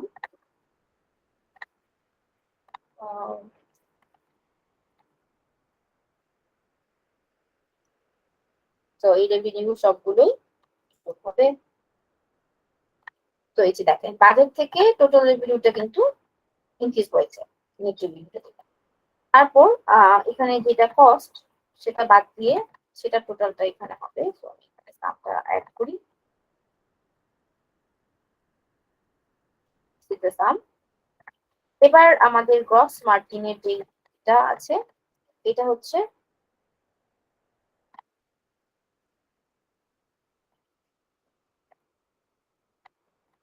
সাম না, এটা হবে হচ্ছে আমাদের দিস অ্যামাউন্ট মাইনাস, তো এটা হচ্ছে আমাদের কস্ট অফ গুড সোল্ডটা বাদ দেওয়ার পর যে মার্জিন থাকে গ্রস প্রফিট মার্জিন সেটা। তো তার মানে গত মাসের চেয়ে দেখেন এই মাসেতে কিন্তু মোটামুটি আমাদের ভালোভাবে ইনক্রিজ করছে এবং এটা অলমোস্ট 10%-এরও বেশি। তো এরকমই আর কি। তো এরকম যদি বাজেট ধরি তার মানে অ্যাটলিস্ট আমার 3,20,000-এর কাছাকাছি আমরা রেভিনিউ গেইন করতে পারবো। তো এরকম যদি বাজেট ধরি তার মানে আমাদের অবশ্যই প্রিভিয়াস মাসের চেয়ে বেটার পারফরমেন্স হবে। আদার দেন দ্যাট আমরা এবার নিচের দিকে আসি, এখানে এই যে আদার এক্সপেন্স গুলো আছে, অপারেটিং এক্সপেন্সেস গুলো এবং নন অপারেটিং, এগুলো করতে এবার বাজেট ধরবো। সো ফার্স্ট অফ অল এখানে জিরো বেস বাজেটিং মেথড যেহেতু ফলো করছি, তার মানে যেগুলোর ক্ষেত্রে মনে হয় যে এক্সপেন্স বাড়তে পারে বা কমতে পারে সেগুলোর ক্ষেত্রে বাড়াবো কমাবো, আদারওয়াইজ সেম রাখবো এক্সপেন্স গুলোর ক্ষেত্রে। সো ফার্স্ট অফ অল আমি এই সবগুলোকেই একটু কপি করে নিয়ে আসি, যেহেতু অনেকগুলো এক্সপেন্সেস আমরা এটাকে ডাইরেক্টলি এখানে কপি করে নিয়ে আসি। কিছু কিছু এক্সপেন্স এখানে আছে ফিক্সড, সেগুলোকে আমরা ফিক্স করবো না। তো যেমন কনসালটেন্ট ফিটা দেখতে পাচ্ছি, এটা almost most of the time ফিক্সডই থাকে, বা প্রফেশনাল ফিস যে কনসালটেশন ওগুলো কোম্পানির সাথে এগুলো থাকে, দেখা যায় যে বাইরের কোনো কোম্পানিতে এই ফিটা প্রোভাইড করা হয়ে থাকে, এই কনসালটেন্ট ফিটা।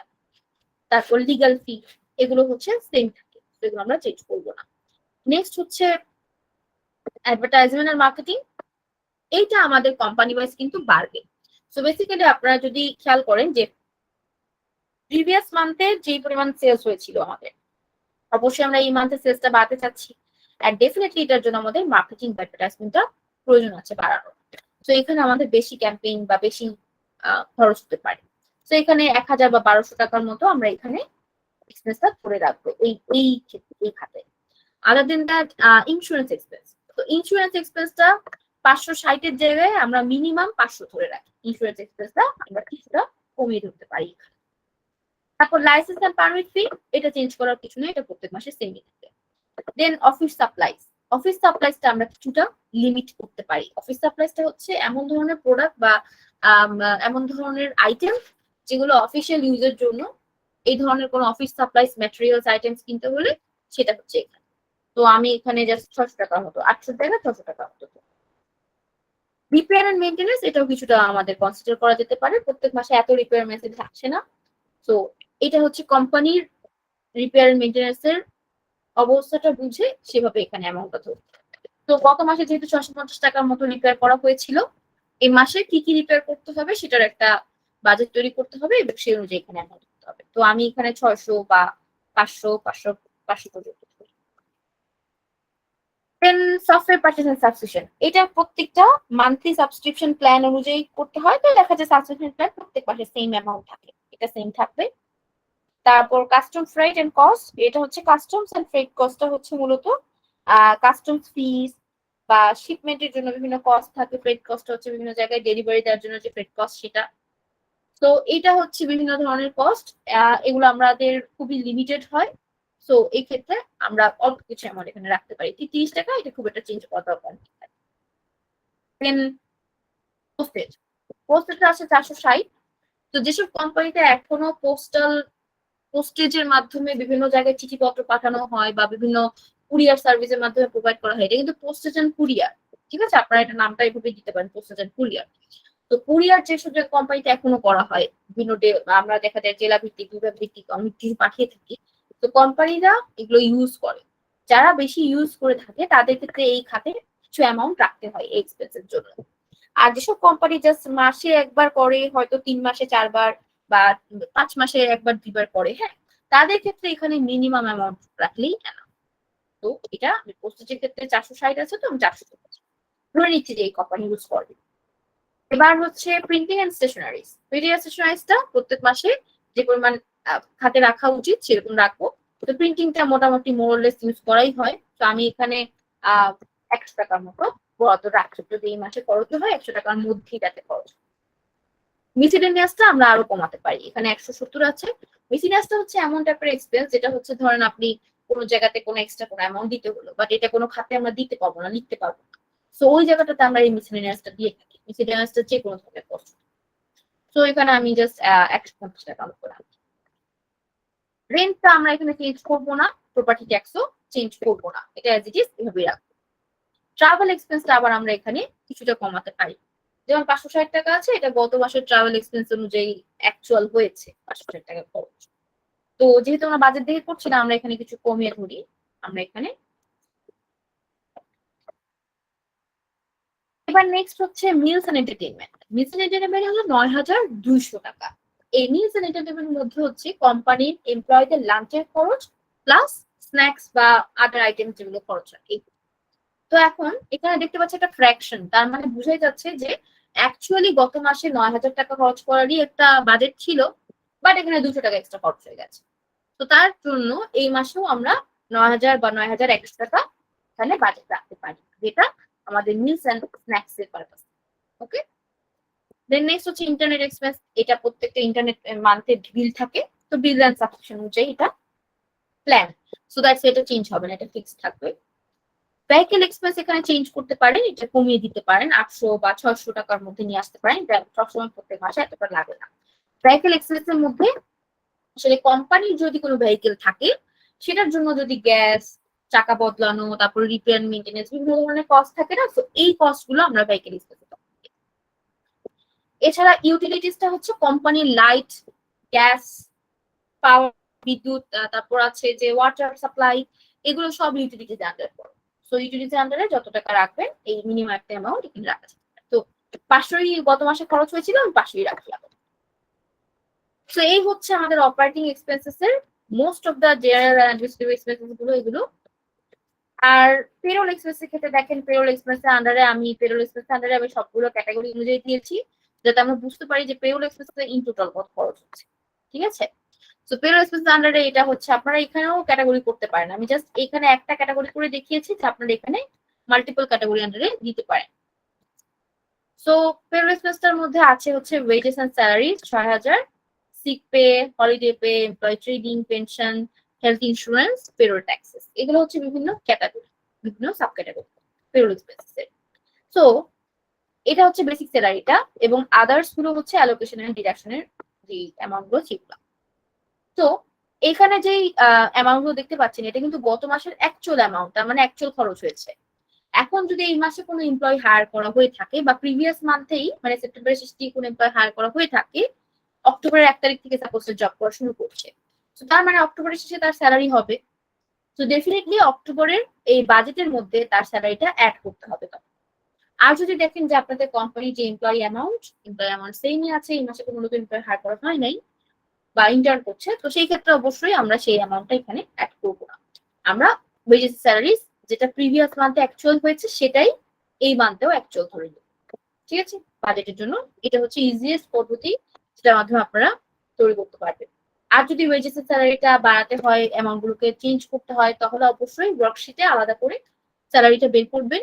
বেসিক স্যালারি কত হতে পারে, যদি একটা এমপ্লয়ি অ্যাড হয় তার স্যালারি রেঞ্জের অনুযায়ী, এবং তার স্যালারি রেঞ্জের অনুযায়ী বাকি যে অ্যামাউন্ট গুলো বাড়বে কত পার্সেন্ট করে বাড়বে সেটা দেন তারপর এখানে বাজেটটাকে অ্যাড করবে।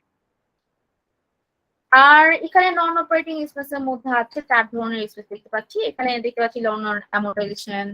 লোন অ্যামোর্টাইজেশনের অ্যামাউন্টটা সেম রাখবো, এটা প্রত্যেক মাসে লোন আমরা আসলে দিয়ে থাকি। আমরা যে কোম্পানির কাছ থেকে সাপোজ বা ব্যাংকের কাছ থেকে কোনো লোন নিয়েছি, তো এই কোম্পানি বুঝতে পারছি যে তারা মান্থলি লোন এন্ড অ্যামোর্টাইজেশন মানে লোনের ইনস্টলমেন্টের মাধ্যমে পেমেন্ট করে থাকে। তো ইনস্টলমেন্ট মান্থলি পেমেন্ট একই থাকে, একই amount, so same অ্যামাউন্টই।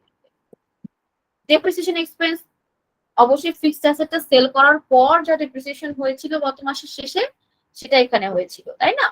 So fixed অ্যাসেটের আগে দেখেন বাজেট ধরা হয়েছিল 2000, ফিক্সড অ্যাসেটটা সেল করে হয়েছে 1690, রাইট?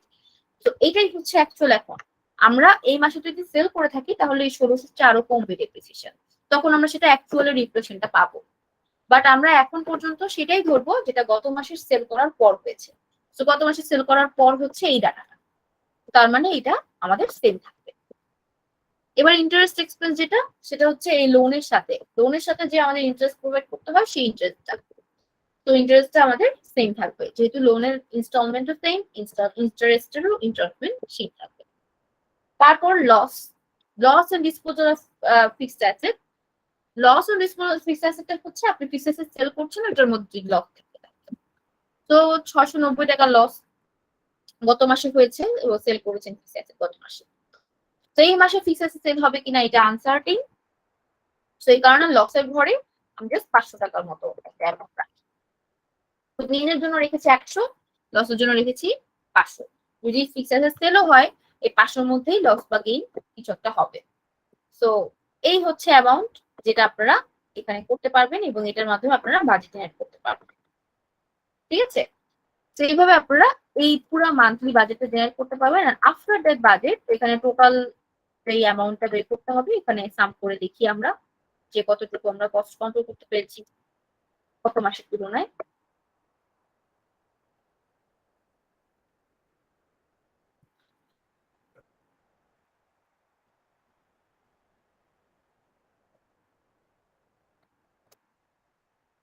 সো গত মাসে ছিল 87,820, এই মাসে হচ্ছে 87,020 সাপোজ। হ্যাঁ, তো 800 টাকা কমিয়েছি। 800 টাকাও কিন্তু একটা মাসের জন্য অনেক অ্যামাউন্ট, অনেক বড় একটা অ্যামাউন্ট। যেই মান্থলি অ্যামাউন্ট আসলে কন্ট্রোলই করা যায় না, সেই জায়গাতে দেখা যায় যে 800 টাকা আমরা কন্ট্রোল করতে পেরেছি, তাই না? তো এইভাবে করে করে আমরা কস্টটাকে কন্ট্রোলে রাখতে পারবো আর মিনিমাম কস্টের মধ্যেই ম্যাক্সিমাম অপারেশন করতে পারবো। আর এই বাজেটটা ফলো করে আমরা এরপর নেক্সট মান্থ চলবো।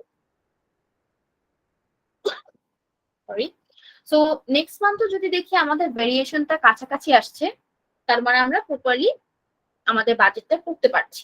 যদি দেখি নেক্সট মান্থে খুব বেশি ভেরিয়েশন আসছে, এখানে দেখা যাচ্ছে 40%, 30%-এর উপরে ভ্যারিয়েন্স চলে আসছে, তখন বুঝতে পারবো যে ওই অ্যাকাউন্ট গুলোর ক্ষেত্রে আমাদের বাজেটটা সাপোর্ট করছে না। তার মানে নেক্সট টাইম বাজেটটা তৈরি করার ক্ষেত্রে আমরা ওই অ্যাকাউন্ট গুলোকে আরেকটু ভালোভাবে ইভালুয়েট করে বাজেট তৈরি করবো, যে প্রিভিয়াস মান্থে যা হয়েছে অ্যাকচুয়াল সেটার মধ্যে আসলে কতটুকু ধরলে আমাদের বেটার ওয়েতে আমরা বাজেটটা জেনারেট করতে পারবো বা ভেরিয়েন্সটা কম আসবে সেটা খেয়াল করবো। ঠিক আছে, তো এই হচ্ছে আমাদের বাজেট তৈরি করার টেকনিকটা, যেটা আমরা বাজেট তৈরি করতে পারি। ফার্স্ট অফ অল হচ্ছে জিরো বেস বাজেটটা তৈরি করলাম আজকে। আর বাকি যে 3টা বাজেট আছে, 3টা বাজেট আমরা নেক্সট ক্লাসেই তৈরি করে ফেলবো।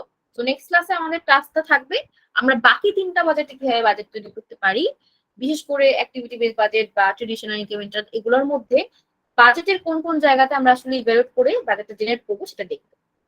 তো আপনারা সবাই আজকে যারা যারা বাজেটটাতে ক্লাসেরটাতে অ্যাটেন্ড করেছেন, সবাই একটু আমাকে জানাবেন কারো কোনো কোয়েরিজ আছে কিনা, কোনো কিছু জিজ্ঞাসা করতে চাচ্ছেন কিনা। তাহলে এবার আমরা কোশ্চেন গুলো নিয়ে নিই।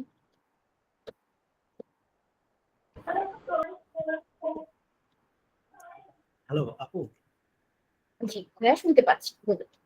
হ্যাঁ আমরা যখন প্র্যাকটিক্যালি কোম্পানিতে যখন কাজ করি, যেমন বাজেট ভ্যারিয়েন্স নিয়ে, যখন বাজেটটা নিয়ে যখন কাজ করি, আপনি যে ভ্যারিয়েন্সটা বের করলেন এটা হলো যে আমার বাজেট অ্যামাউন্ট থেকে আমার অ্যাকচুয়ালটা বেশি, ঠিক আছে, এটা পজিটিভ সাইন্স আসছে।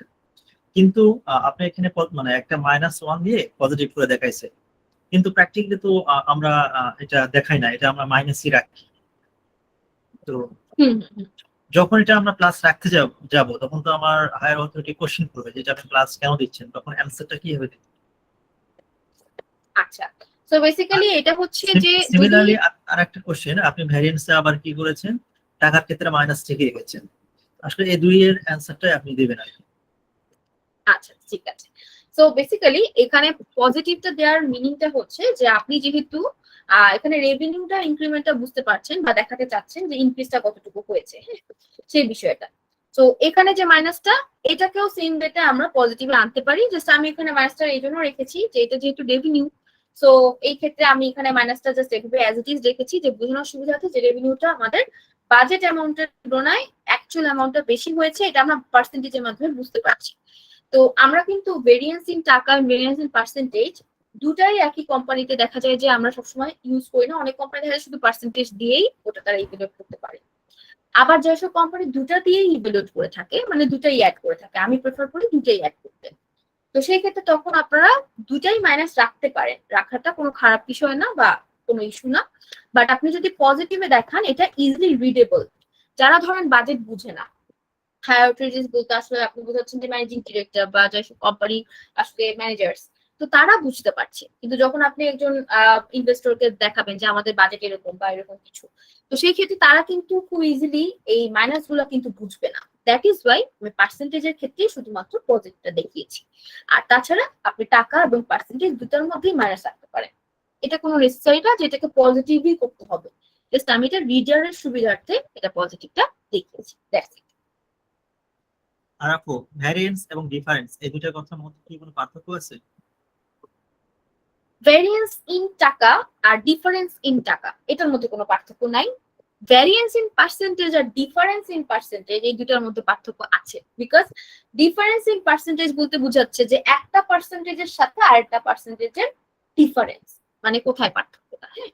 আর ভ্যারিয়েন্স ইন পার্সেন্টেজ বলতে বোঝাচ্ছে যে একটা টাকার মধ্যে আরেকটা টাকার কতটুকু পার্সেন্টেজ করলে কতটুকু ভ্যারিয়েন্স আসে সেটা বের করাটা।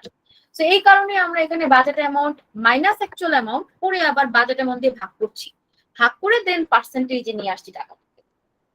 ওকে, সো দ্যাট ইজ ওয়াই এটাকে বলা হয় ভ্যারিয়েন্স।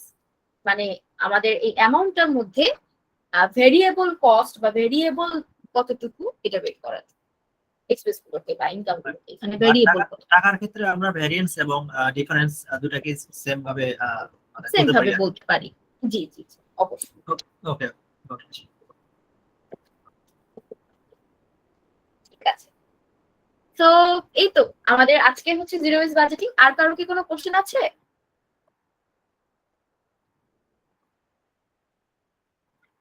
আমি আপনাদের এই টেমপ্লেটটা আজকের ক্লাস অনুযায়ী আপলোড করে দিব। আর নেক্সট ক্লাসে আমরা এই টেমপ্লেটের মধ্যে বাকি আরো যে বাজেট মেথড গুলো আছে এগুলো অ্যাপ্লাই করে বাজেটটা তৈরি করব। আর তারপরে আমি আজকের যে টেমপ্লেটটা দিব এটা রিপ্লেস করে দিব, এটা নেক্সট ক্লাসের টেমপ্লেটের সাথে রিপ্লেস করে দিব, যাতে এই টেমপ্লেটটার উপরেই যে নতুন টেমপ্লেটটা তৈরি হবে ওইটা যাতে চলে আসে, আপনারা আপডেটেডটা পাবেন। ঠিক আছে, তো আমি এটার নাম করছি ইনকাম স্টেটমেন্ট।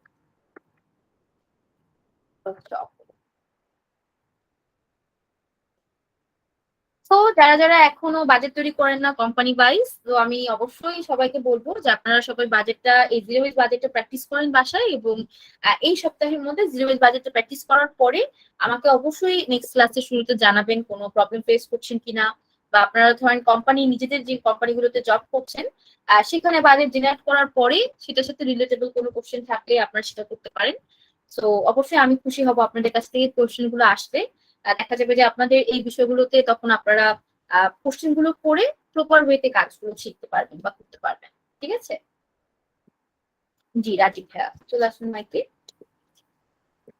হ্যাঁ জি আপু। আপু এটা তো আপনার দেখা যাচ্ছে না, আমি আসলে বাজেট তৈরি করিনি, তো আমার একটা কোয়ারিজ আছে, সেটা হচ্ছে আহ, এটা তো অপারেটিং বাজেট তাই না? এটা হচ্ছে ফাইন্যান্সিয়াল বাজেট। হ্যাঁ হ্যাঁ অপারেটিং বাজেট হচ্ছে শুধুমাত্র অপারেটিং ইনকাম এন্ড এক্সপেন্সটা নিয়ে সেম পদ্ধতিতেই। এখন এখন যদি আমরা দেখা গেছে আমাদের কি অ্যাসেট কেনার সময় কোনো বাজেট থাকে, যে আমরা এই অ্যাসেট কেনার অ্যাসেটটা। সময় যে বাজেটটা করি সেটা হচ্ছে ক্যাপিটাল এক্সপেন্ডিচার বাজেট। হ্যাঁ, এটাও আমরা বাজেট শীট তৈরি করতে পারি সেম ওয়েতে যেভাবে আমি বাজেটটা দেখালাম। আমরা সব অ্যাসেট গুলোকে লিস্ট আউট করে আমরা বাজেট তৈরি করতে পারি যে আমরা কোন কোন মাসে কত টাকার অ্যাসেট জেনারেট মানে কিনবো, সেটার আগে ক্যাপিটাল এক্সপেন্ডিচার বাজেটটা জেনারেট করি। জি।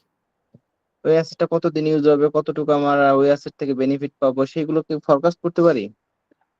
সেগুলো হ্যাঁ, আমরা মোটামুটি ওই বাজেটের মধ্যে আসলে ক্যাপিটাল এক্সপেন্ডিচার বাজেটের মধ্যে মূলত কত টাকার অ্যাসেট কিনবো, কতদিন ধরে ওই অ্যাসেটটা আমরা ইউজ করবো, ওই অ্যাসেটের কোনো সালভেজ ভ্যালু থাকবে কিনা, হুম। মোটামুটি এটার একটা আমরা ফোরকাস্ট করি।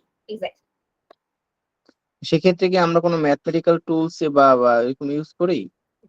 বাজেটের ক্ষেত্রে অত বেশি ম্যাথমেটিক্যাল কিছুতে যাই না আমরা। বাজেটের ক্ষেত্রে আসলে কেনার আগে কত খরচ হতে পারে সেটার জন্য অ্যাডভান্স আমাদের কিভাবে রেডি থাকতে হবে, সেই পেমেন্টটা করার জন্য আমরা যাতে ফাইন্যান্সিয়ালি এলিজিবল থাকি, সেটার জন্য বাজেটটা জেনারেট করা হয়। ফিনান্সে যেমন বুকিশ নলেজ থেকে বলতেছি, যে ফিনান্সে যেমন ক্যাপিটাল বাজেটিং এর কয়েকটা মানে ছিল, আইআরআর ছিল, এনপিপি ছিল, ঠিক আছে, তো তারপর হচ্ছে পে ব্যাক পিরিয়ড ছিল, ঠিক আছে, মানে ডিসকাউন্টিং মেথড যেগুলো, ঠিক আছে, তো এরকম ওই ওই সূত্রটি কখনো অ্যাপ্লাই করা হয়? ওকে, সো ক্যাপিটাল বাজেটিং যেটা আপনি বললেন ওইটা কিন্তু আপনার হচ্ছে আরেকটা টেকনিক। এটা হচ্ছে কোম্পানি বিভিন্ন শেয়ার যখন পারচেস করা হয়, তো এটা হচ্ছে বেশিরভাগ সময় শেয়ার বা বন্ড যখন আমরা একটা কোম্পানি পারচেস করি বা ইনভেস্ট করি একটা আরেকটা কোম্পানিতে, তো তার আগে আমরা ওই শেয়ার বা বন্ড গুলো নিয়ে আমরা আইআরআর এনপিভি নির্ধারণ করি যে ওই শেয়ারটা আমরা কিনলে পরে কত বছর ধরে ওই শেয়ারটা থেকে আমরা বেনিফিট পাবো, এবং যখন আমরা আবার রিসেল করতে যাব সেইটার থেকে আমরা আসলে আউটকামটা কি পরিমাণ পাবো, কত টাকার শেয়ার আমরা সেল করতে পাবো কত টাকা।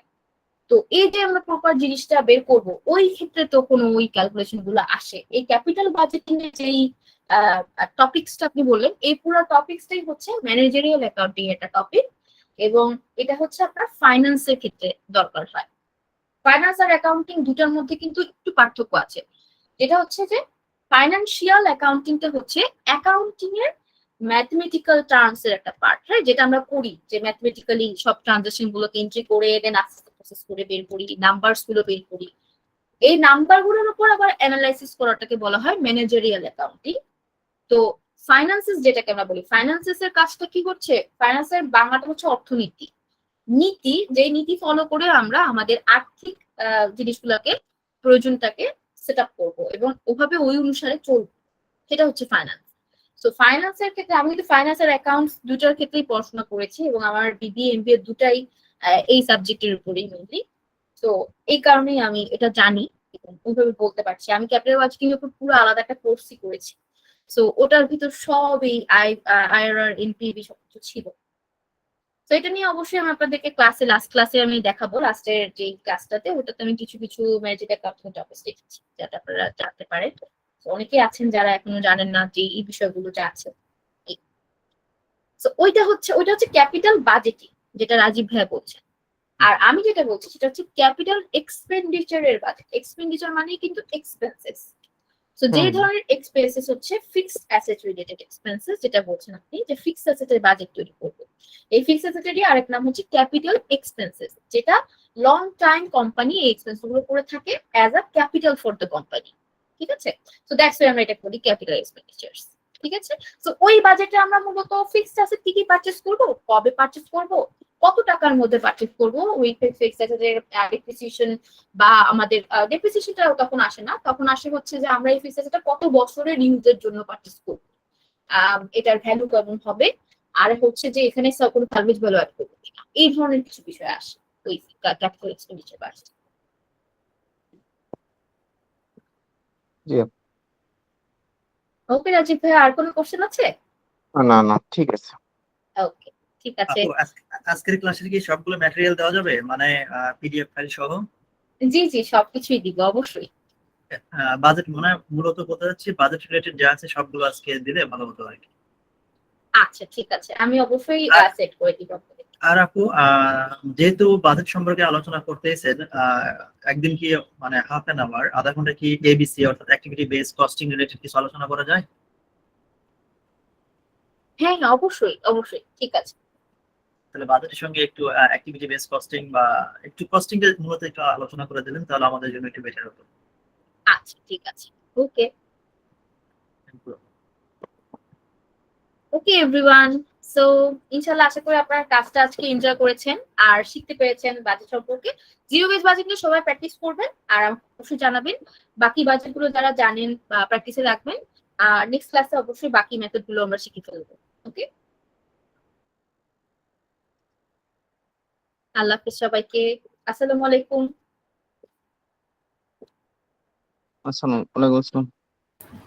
ওয়ালাইকুম আসসালাম। ওয়ালাইকুম আসসালাম আপু, অনেক ভালো লাগলো।